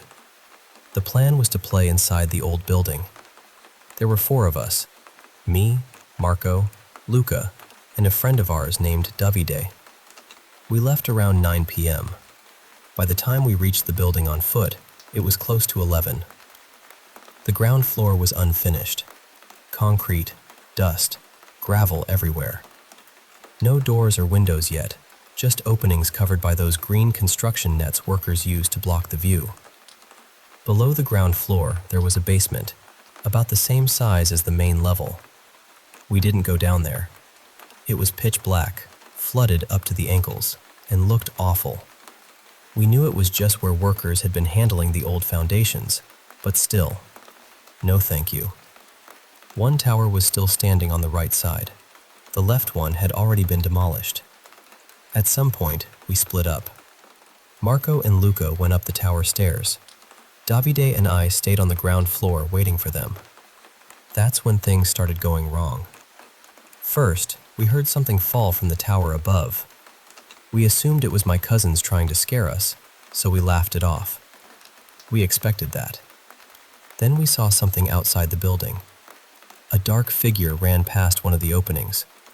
The green nets were torn in places, and our flashlights were pointed in that direction, so we could see enough of the outside. It wasn't detailed. It had no face, no clear shape, just a short, human-like shadow moving fast across the opening. Davide and I got nervous, but we still tried to act brave. Then something else fell from the tower. We shouted up at my cousins to stop, telling them it wasn't funny anymore. And right after that, the most impossible thing happened. Dust started lifting from the ground around us. Then footprints began appearing in the dust. Not old footprints, new ones. Right in front of us. They moved in a circle around where we were standing, like someone invisible was running around us. But there was nobody there. Nobody. We could see the footprints forming one after another. We could see the dust moving. That was enough. Davide and I ran out of the building, terrified, and waited outside for my cousins. They came down a few minutes later, laughing. We swore at them and told them we knew they had been throwing things down from the tower. They admitted they had thrown a brick. But when we mentioned the second thing falling, and the shadow, and the footprints, they looked genuinely confused. They kept saying they hadn't thrown anything else. They hadn't seen anything. And when they came back down, nothing was different except for the brick they had dropped. After that, we left immediately and decided watching a movie at home was a much better Halloween plan. The rest of the night was quiet. There were other smaller things over the years, too. Not full stories exactly, but strange moments. I had dreams that later came true. Once, I dreamed about my aunt having a baby almost a year before it happened. I knew the baby's name, the sex, and even the day the child would be born. I was right. Another time, the same thing happened with another aunt, more than a year in advance. Again, I dreamed the name, the sex, and the birth date. I was right that time too. Then there was one night at my parents' house when I suddenly woke up at 3 a.m. with this horrible feeling in my chest. My first thought was, I need to call my cousins. There was no reason for it. No dream I remembered. No message. Just that awful feeling and the sudden need to call them. But I talked myself out of it. Because who calls people at 3 in the morning because of a gut feeling? The next morning, my mother rushed into my room and told me something had happened. Lightning had struck my cousin's kitchen, started a fire, and almost hit the gas canister. It happened around 3:30 a.m. Thankfully, Luca had woken up to go to the bathroom, saw the fire, and woke everyone before it became worse. Nothing terrible happened, but I still think about it. And I've promised myself that if I ever get a feeling like that again, I'm calling. For a while, I used to meditate and do certain spiritual practices. I don't know if that had anything to do with the dreams or the experiences, but after I stopped, everything became much quieter. Maybe it's connected. Maybe it isn't. But honestly, I'm not in a hurry to find out.